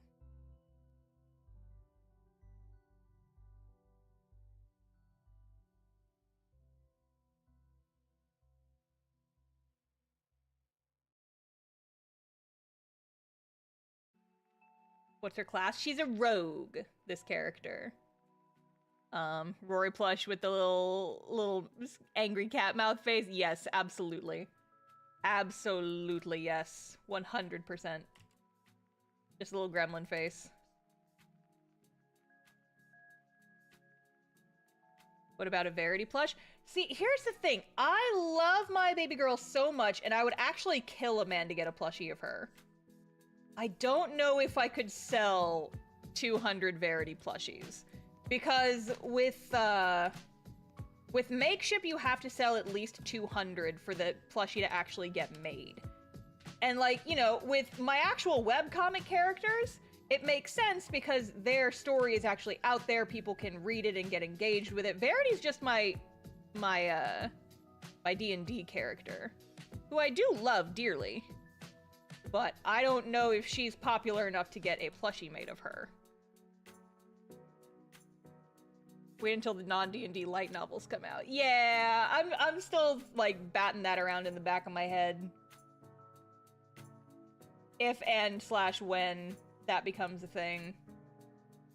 Because my thing is right now, what's looking more likely, is I still want to finish the D&D video.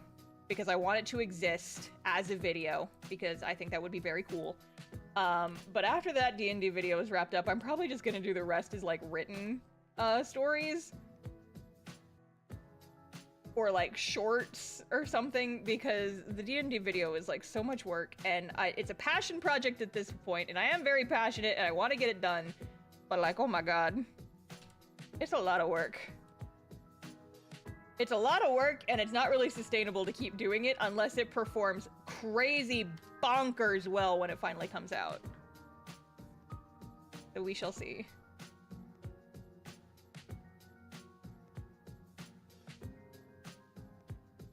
But no, yeah, I would love a Varity plush. I would kill a man for a Varity plush.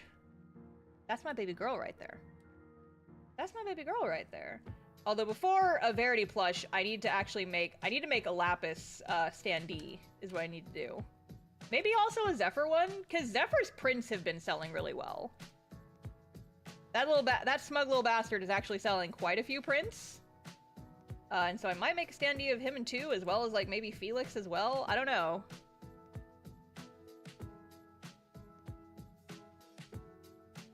I just like that people are so into my OCs. But if I did a Zephyr and a Felix, I'd probably just take pre-orders and do exactly one run of those characters and then not restock them. Because I'm not really planning on doing much of anything with those characters again. Until the not D&D not graphic novel, light novels come out. Because I would like those characters included in some kind of way. I'm not sure exactly how, though. Because see, the thing that I'm struggling with right now with the the D&D light novel idea, is I'm wondering, like, how much I should change to make it work as a light novel as opposed to a D&D campaign. And it's like, it feels a little weird to me to, like, kind of take ownership of the other party members like that. And so there's part of me that's like, I don't know, should I, like, change the characters, but, like, have them kind of, like, take similar roles in the story, or just have them not be there at all? But it's like, it's a fine line of, like, I would love to include their characters, but then it feels like it would be written by committee almost, and I'm just like, it's like, do I want to play with this? Do I want to just come up with my own characters to kind of, like, flesh out the party a little bit? But on the flip side, would that make them sad if their characters are not included? And I don't know. Just get regular feedback from them all. I mean, yeah, I could do that. That would be a thing. But it's like, I don't know.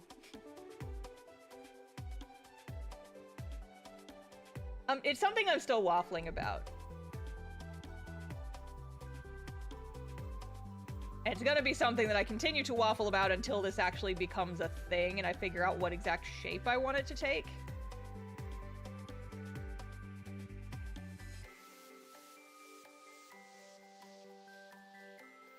But yeah.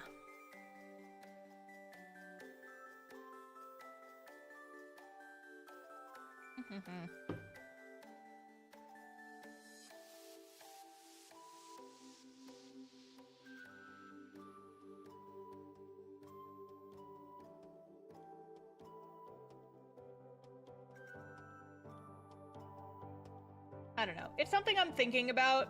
I haven't had a whole lot of time to dedicate to brainstorming recently, just because I've been so focused on trying to get everything else done so that I can actually take a vacation.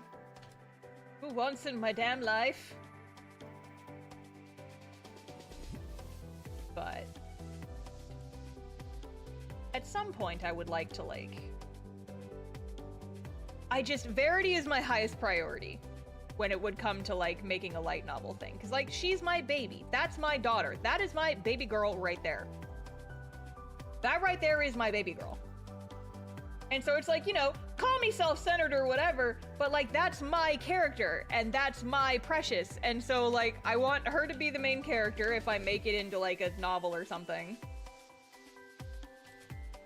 But if she's, like, actually taking on the role of main character and not just, like, a character in a D&D game, then it's like, I feel like some stuff would need to, like, change a little bit. And I don't know, it's complicated. And maybe I'm just overcomplicating it in my head. But I just really love my baby girl. You could write about stuff from her pre-campaign. I could, but also, like, the events of the campaign is the stuff that I'm really excited about. There is very much, like, stuff from pre-campaign that I enjoy, too. But yeah, I don't know. It's complicated. It's like, there's stuff I want to do with those characters, and I think another one of the hard parts about it is, you know, like, her story in D&D is still a work in progress. I still don't know how it's gonna end. And obviously, like, we're gonna keep playing that campaign, and I kind of want to see how things play out in that campaign before I make any, like, sweeping decisions about how I would write her story as a novel, you know? So that's also a big part of it. Because, like, according to Jay keeps hinting that there's more to Verity's story and that we haven't really even touched her stuff yet, despite the fact that I'm constantly worried that I'm taking up too much screen time. Because, like, we've done a lot with Varity so far, and Jay keeps insisting that there's more, and I'm like, what else? What else? Like, the whole first arc felt like it was very, like, focused on her, and I'm constantly worrying that I'm taking up too much screen time. I think Varity plush would sell well, though, but I hear you. Listen, I would love so much for that to exist. I really genuinely would. But if I have to be realistic about this kind of thing, and I feel as though it would not meet the demands required by Makeship to make a plush. And I could go about just making them myself, but that is too much work for me, and I am so tired. I am so tired all the time. I don't want to, like, get into plush manufacturing for a character I'm not even sure could sell 200 plushies. I love my baby girl, and I wish that was the case, but right now I don't think it's feasible. This may change. This may change. I would love it if it did. But I am simply keeping my expectations realistic. You know, as much as it pains me to do so, I must be pragmatic in these times.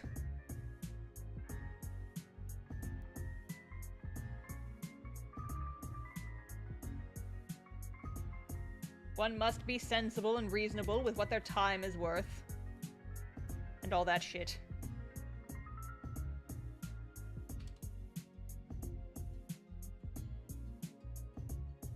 I would love a Varity plush, though. That's my baby. I love plushies of all my girls. All my babies. But Varity is like my ride or die. That's my fucking daughter right there. Like, I love Emery. I love Lapis. But Varity is my baby girl. My babyest baby girl. I love her so much. I'm not even sure what exactly it is about her that makes me love her so much. She's my perfect angel.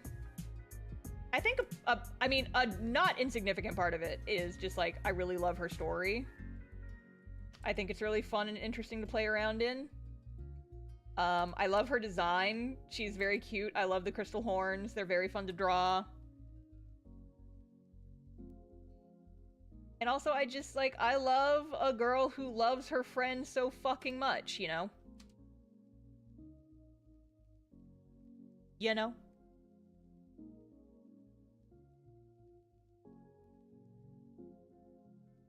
What's Lapis's deal? Good question! Very good question. So I will not give you guys spoilers for Lapis's deal, even though I potentially could, because it's not like the game is being streamed or anything, and I'm not planning on making a video about that campaign. But you see, my friend who edits my videos is in that campaign, and so if I talk about it on stream, they will hear it. And then it will not be a surprise anymore. Everybody say hi to Leevely. Who is watching this at some point in the future. Yeah, so I will be able to talk about what Lapis's deal is in more depth. Once I am able to, once her stuff comes up in the chat, or in the chat, I'm looking at chat. Once her thing comes up in the campaign and those facts have been revealed, then I will be able to scream about Lapis's deal to my heart's content. But for right now, I must keep it under wraps. Also because it's like, not that I don't trust y'all, but I kind of don't trust y'all to not drop Lapis spoilers in my chat that then one of my friends could potentially see and then get spoiled for. I love y'all, but I don't trust y'all to not drop spoileronies, you know?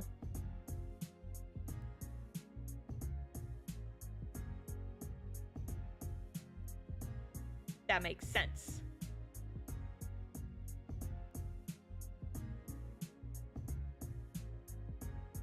But yeah, Lapis's thing, in a word, is it's complicated. Star, that's 2 words. Shut up. Lapis spoiler, she has water power and her last name is Lasley. No, that's the Steven Universe character. And I will have you know that Lapis is the name of a stone. And in canon, Lapis actually got her name. So, like I said, Lapis has amnesia. That's not a spoiler. I've talked about that before. And she actually didn't come up with her name. The woman who took her in, Agatha, who is Rodin's aunt, actually. I talked about this in the video. If you remember Rodin, that's Verity's significant other. Rodin's aunt actually adopted Lapis and named her that and was like after her eye color, because Lapis has like very blue eyes. And so, you know, Agatha's a dwarf, she knows a lot about gemstones, I would assume. Is like, well, what about Lapis? And Lapis was just like, yeah, okay, I'll take it. So that's actually how she got her name. She doesn't have a last name, or at least she didn't. But as of a very recent session, Agatha officially was like, yeah, I think we can just call you my granddaughter now. We can just go ahead and make it official at this point. Which would make her last name Dawnborough, actually. The same as Agatha's. And that gives me a lot of feelings. I have a lot of feelings about that, actually. It's very sweet. My heart. She breaks. We're just babies.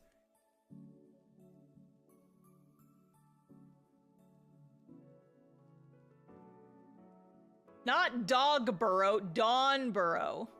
I spelled it in my OC's video recently. She has the same last name as Rodin. Oh god, however, due to some shenaniganery in our session, in our Varity session yesterday, Jay actually dropped some lore on us in canon about the events of the Lapis universe. And I'm not gonna say it, because it's spoilers for my Sunday game, for the people who are in my Sunday game. But I think I know who the villain of the Sunday game is, like the big bad that we'll have to fight at some point. And I'm scared. I'm like, oh, that's, we learned some forbidden lore. We fucked around and learned some forbidden lore in our Thursday game, and I'm a little scur. I'm a little scur of what's gonna happen with that. At some point in the distant future. I'm a little bit scared. For reasons. I will go into it when I can, but I feel like it's way too early for me to be dropping spoilers about that campaign.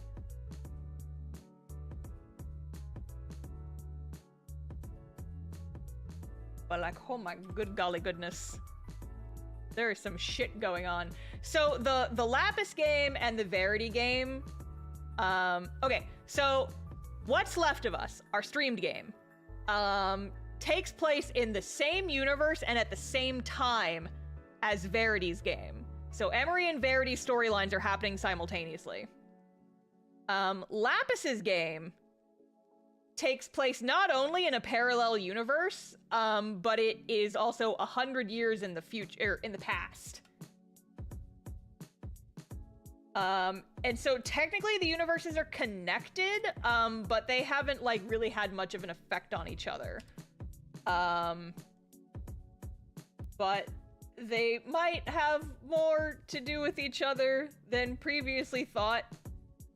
And I'm scared.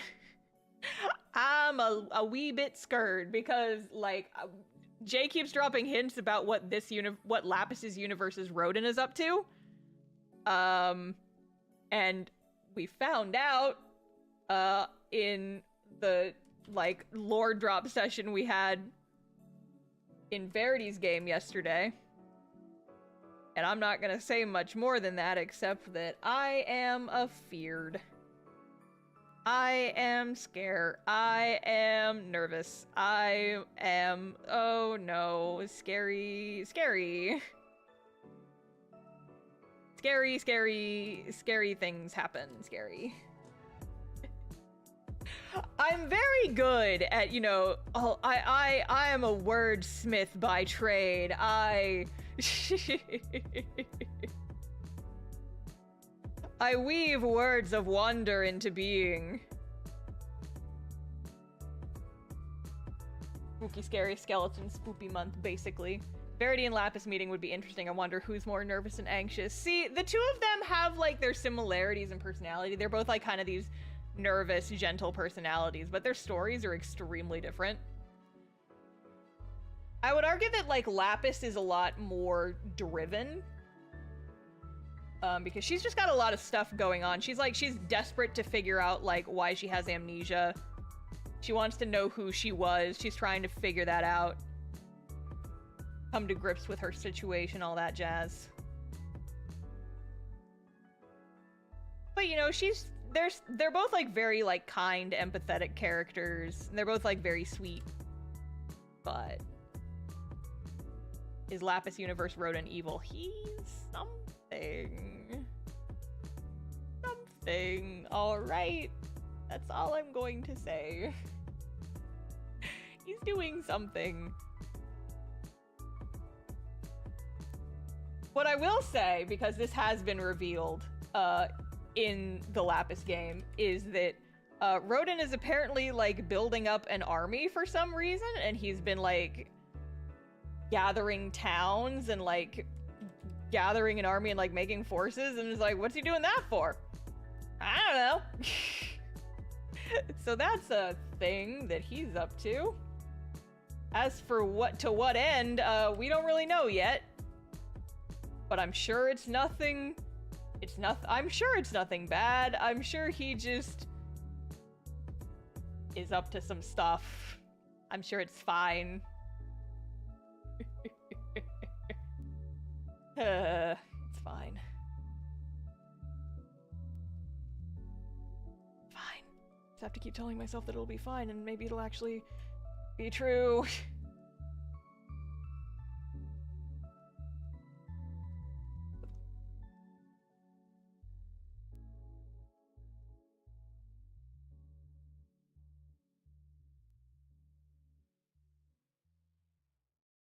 But yeah, TLDR is I'm very excited for the next session of basically all of my D&D campaigns. There's something happening in, like, all of them.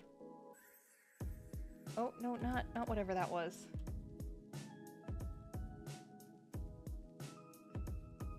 And, you know, maybe at some point, eventually, the universe will allow me to draw some of this stuff in my sketching books. Like I've been wanting to do for days and haven't been able to because of various circumstances. Yes. Yes. With kind of yellowy green eyes. Yes. Yosh. Love. Girly Pop can have demony eyes as a treat.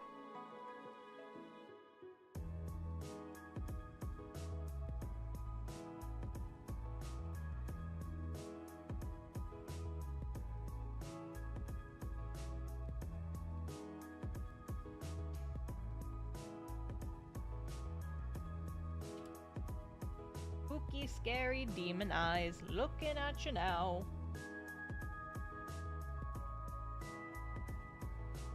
Your Honor, I love her.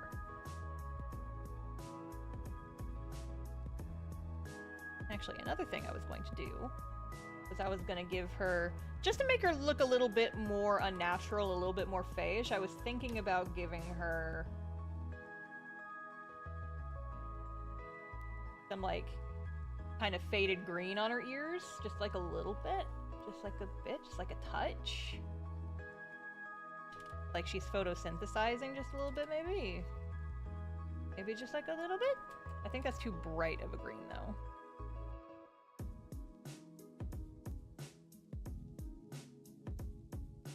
Yeah, I think that looks interesting.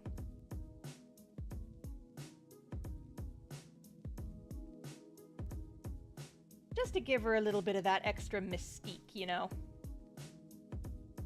Just a little bit of flavor, a little bit of flair. Interesting.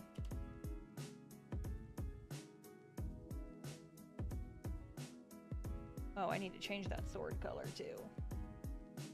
Disgusting.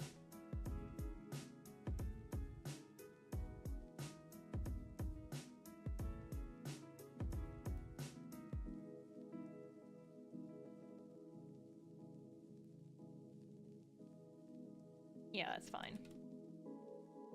Okay, and now we do the highlights.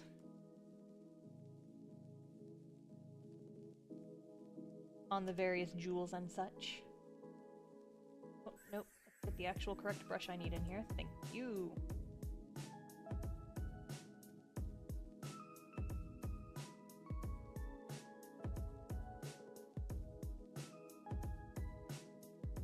Ugh.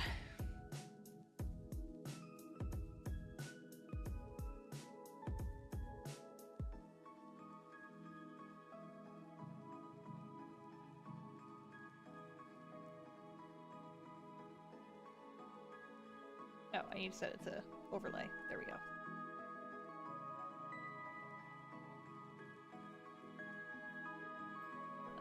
Buttons. If I'm being honest, I'm still not entirely satisfied with this outfit. But I gotta get this video done, so we're not gonna worry about it too much. It looks nifty, and it's cool enough.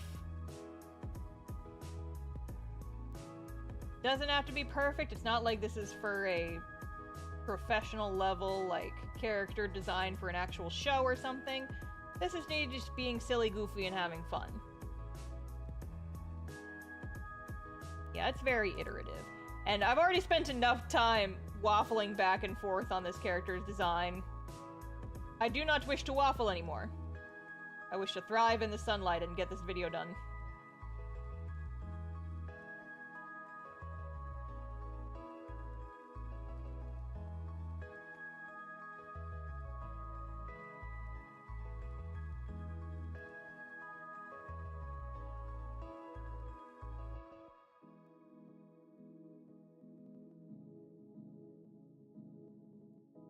Colors are so pretty. I'm glad you guys think so. I am not at all confident in my ability to use greens. Green is like my least used color when I'm coloring stuff.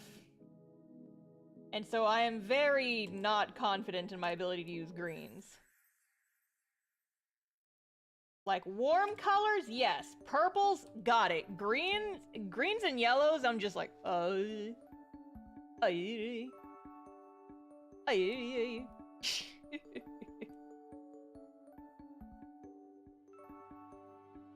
Just like, I don't know what I'm doing. I don't know what I'm doing, but I'm scared.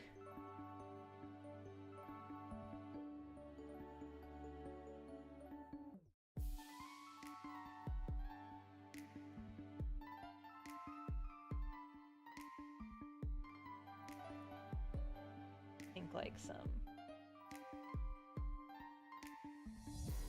sparkles kind of along the edge here would look cool. Go hard. Yes.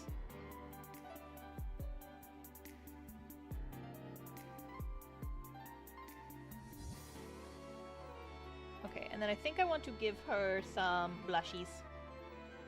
I do think I want that. I think I want to give her some blushies. Very pink blushies.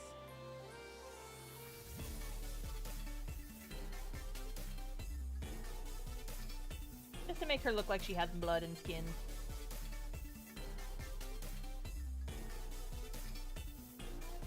That's, I think, a little bit much.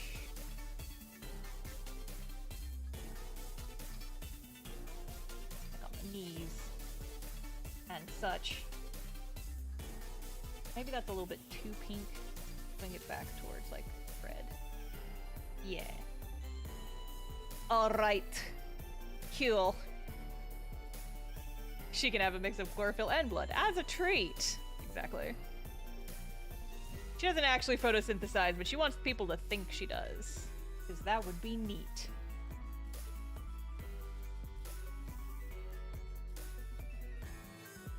Now we add my glowies. My favorite glowies.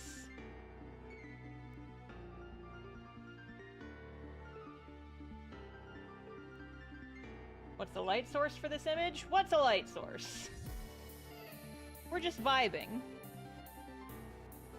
We are hanging out and vibing and having fun, and we don't have to worry about a light source in this country. Why would you dare ask me that kind of question? How dare you? Guards, banish that man who asked me about light source. Yeah, in the Feywild, we don't need light sources.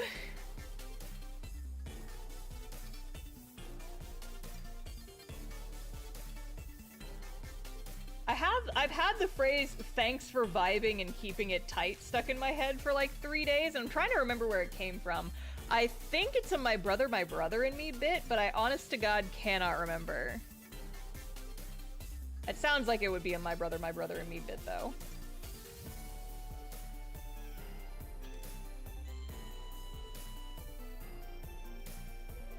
Feels like their brand.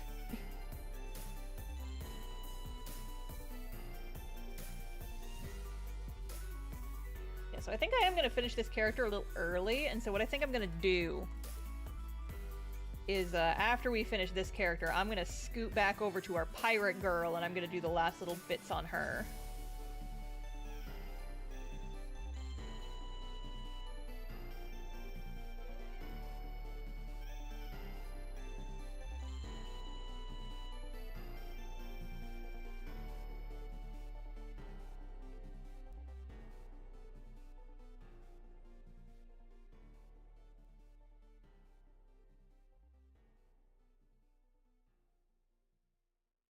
But yes, we are having fun. I'm not sure what my stream schedule is going to look like for next week, because I could do something on Wednesday, but I'm hosting Thanksgiving, and so I'm probably going to need that day for, like, cleaning and making my house look nice. Because for the most part, we're just having, like, it's just going to be my parents and my aunt. Like, my brother is working, and so he's not going to be able to come. But my aunt has never seen my house before, and so my house needs to be clean. You know, all that jazz. So I'm probably gonna need that Wednesday for cleaning. And then Friday is What's Left of Us, and I don't like doing my own stream on the same day as What's Left of Us because it kills my voice for talking that long. I don't know how people do like 5, 6, 7 hour streams without their voices dying. Because my voice starts hurting after 3. That's why I usually don't go much longer than 3 hours. I know my limits and I stick to them.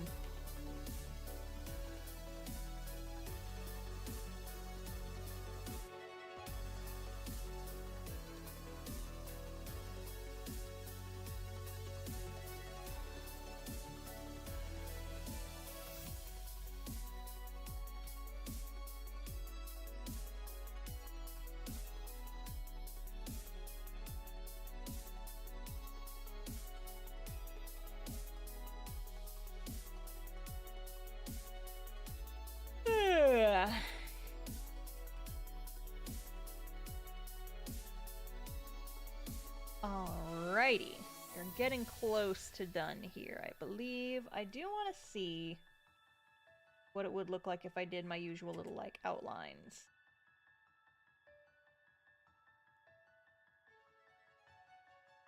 Just as a test.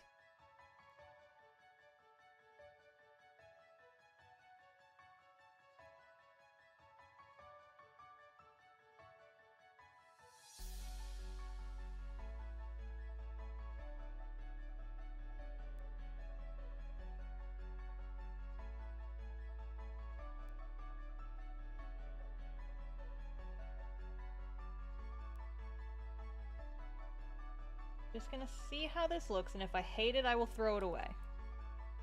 But I am a fan of just, like, cool white outlines around stuff. I just think it makes things pop a little more. And I like when my art is in your face like, blow!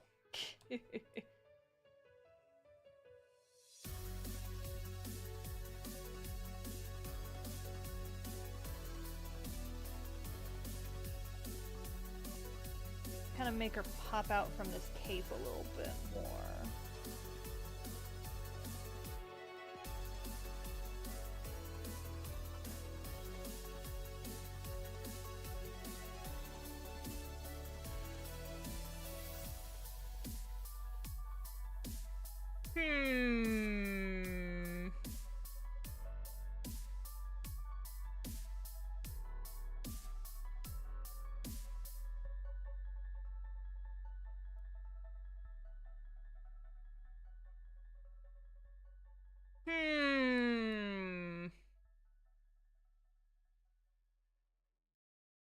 I think I like the outline.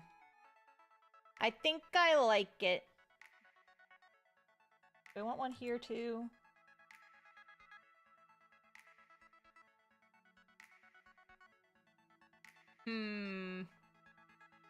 I'm probably gonna waffle on that. I'm probably gonna waffle on that for a while. But at the very least... There's she. There's she. There's the girly. Wowie zowie, look at her go. We done. We done, gamers. Ooh, no we're not. No we're not. I just remembered a thing that I can do. We're not done yet. I have, like, I forgot. Guys, she's wearing fancy gold jewelry. That means we can do, like, my bloomy highlights that I love so much. Because it's shiny. Do my bloomy highlights. Especially on the edge of this squiggle knife. Yes. Slay, or whatever.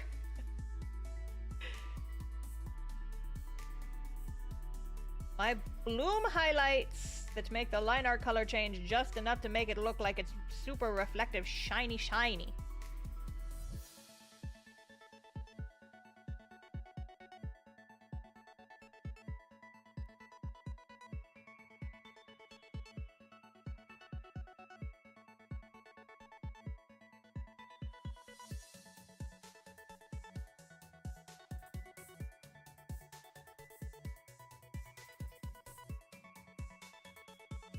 Maybe just like a little bit on the just like a touch.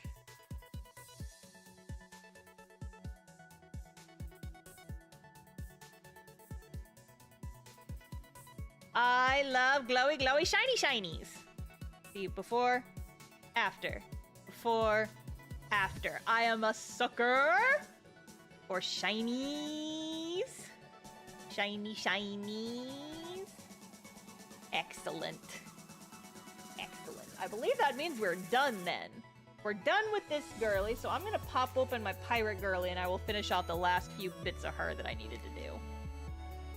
Because we're very close, but I don't think she's quite there yet. Yeah, I didn't do a lot of the stuff that I usually like to do on this. So firstly, we're gonna do my little blue underlights that I love so much. Oops, that's the wrong brush.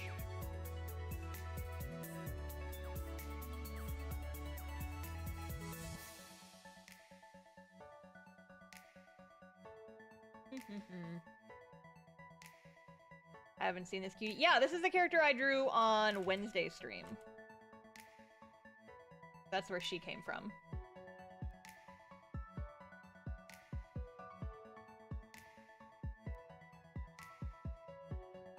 Can I get away with this? Maybe.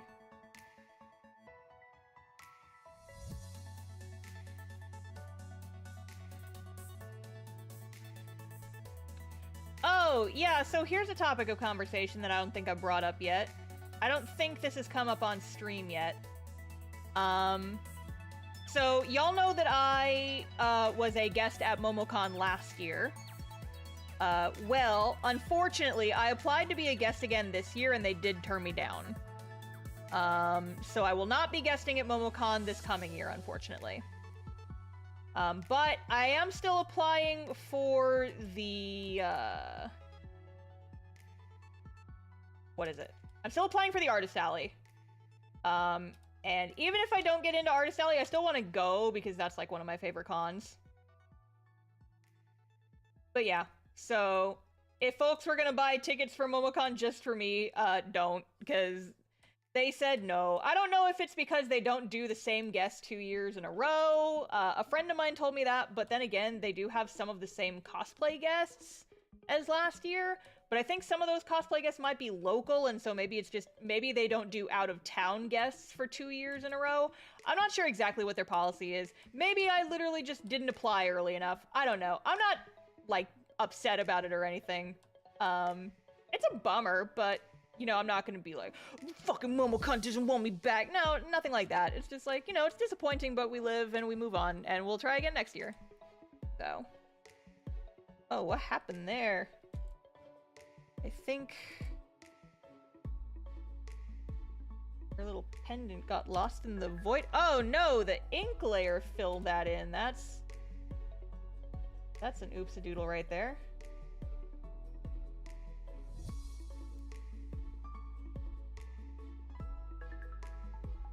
Interesting. I don't know what caused that. I must have misclicked on something at some point. There, we fix. We fix.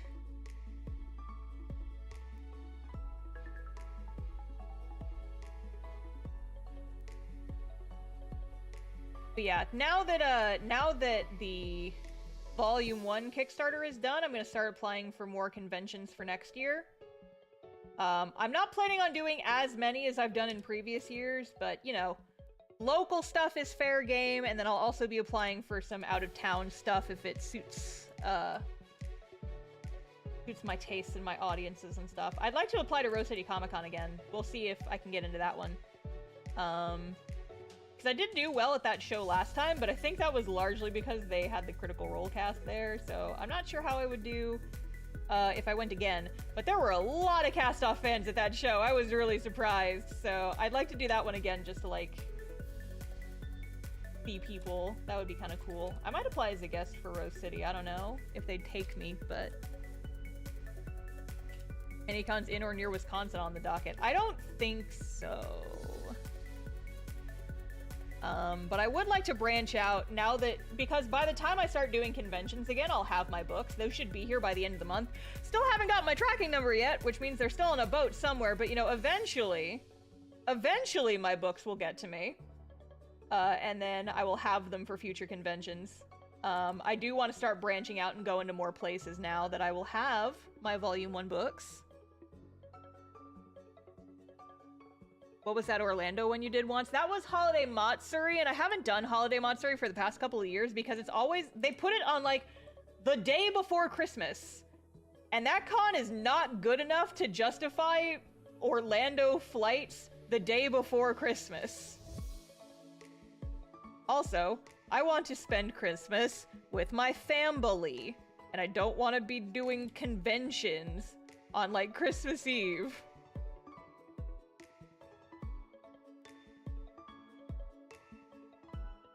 Yeah, and then Anime Weekend Atlanta this year is on the same weekend as my friend's anniversary, and so I didn't apply for it just because I didn't think they were gonna go, and now they're saying they're gonna go for like maybe one day or potentially the full weekend, and I'm just like,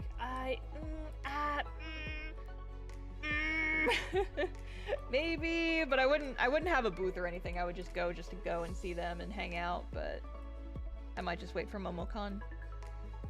Who knows?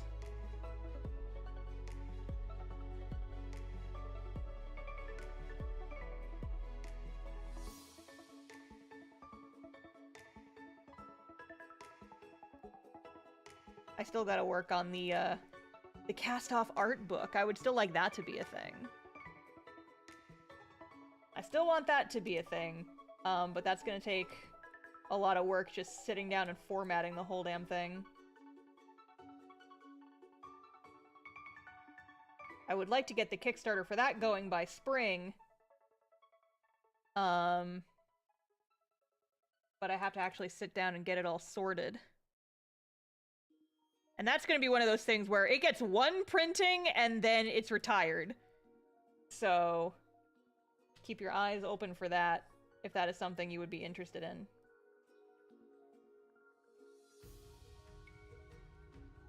Because I think what I'm going to do right now, the plan is cast off art book this year that's like specifically cast off and focusing on that for what's the word I'm looking for the 10th anniversary, and then once those books are sold out, they're gone. But then sometime in the not so distant future, I want to make an actual just like TheStarfishface art book with a bunch of the art that I've done. And that one would not be cast off specific. That would be just like my art in general. That would have like fan art and stuff also included. And I don't know when that one would come out. Probably not next year. But yes, these are very loose plans. Don't get too excited for anything just yet, but cast-off specific art book at the very least I would like to happen next year.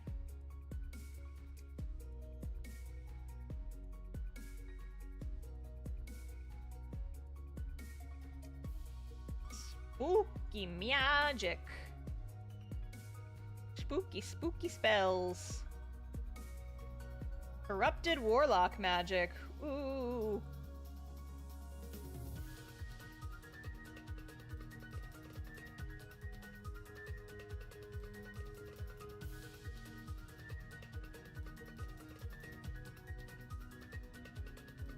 Spooky, spooky magic spells.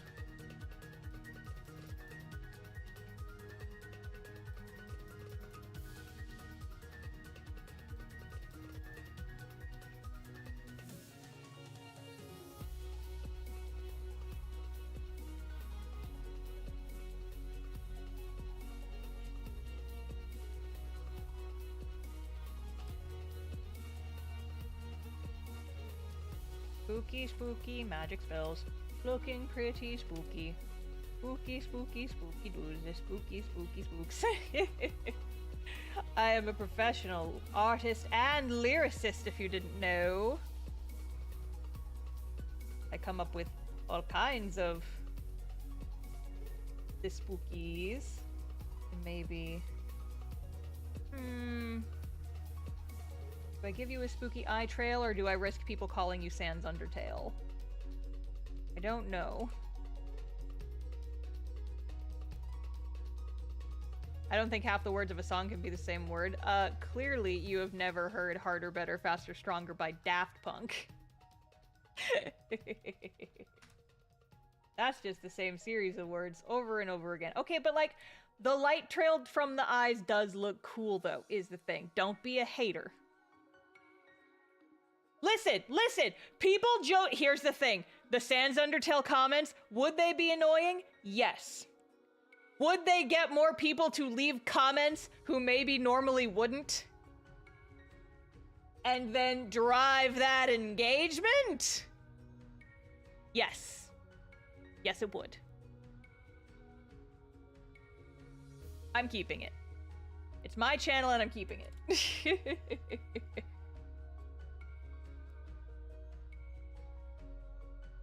It's my channel, it's my character design, and I can do what I want!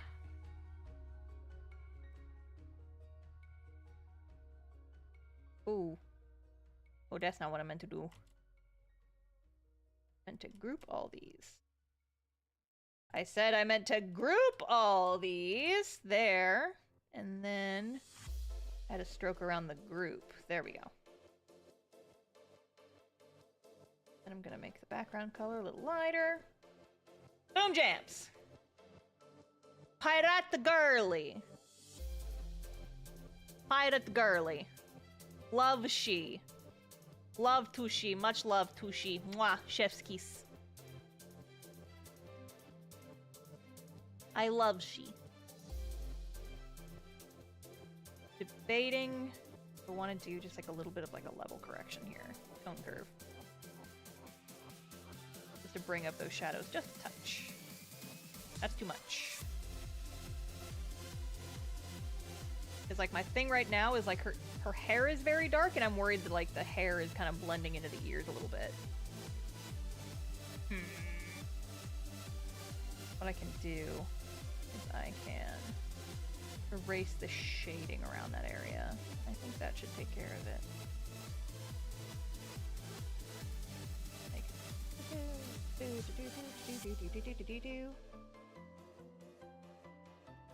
Yeah, I think that's okay.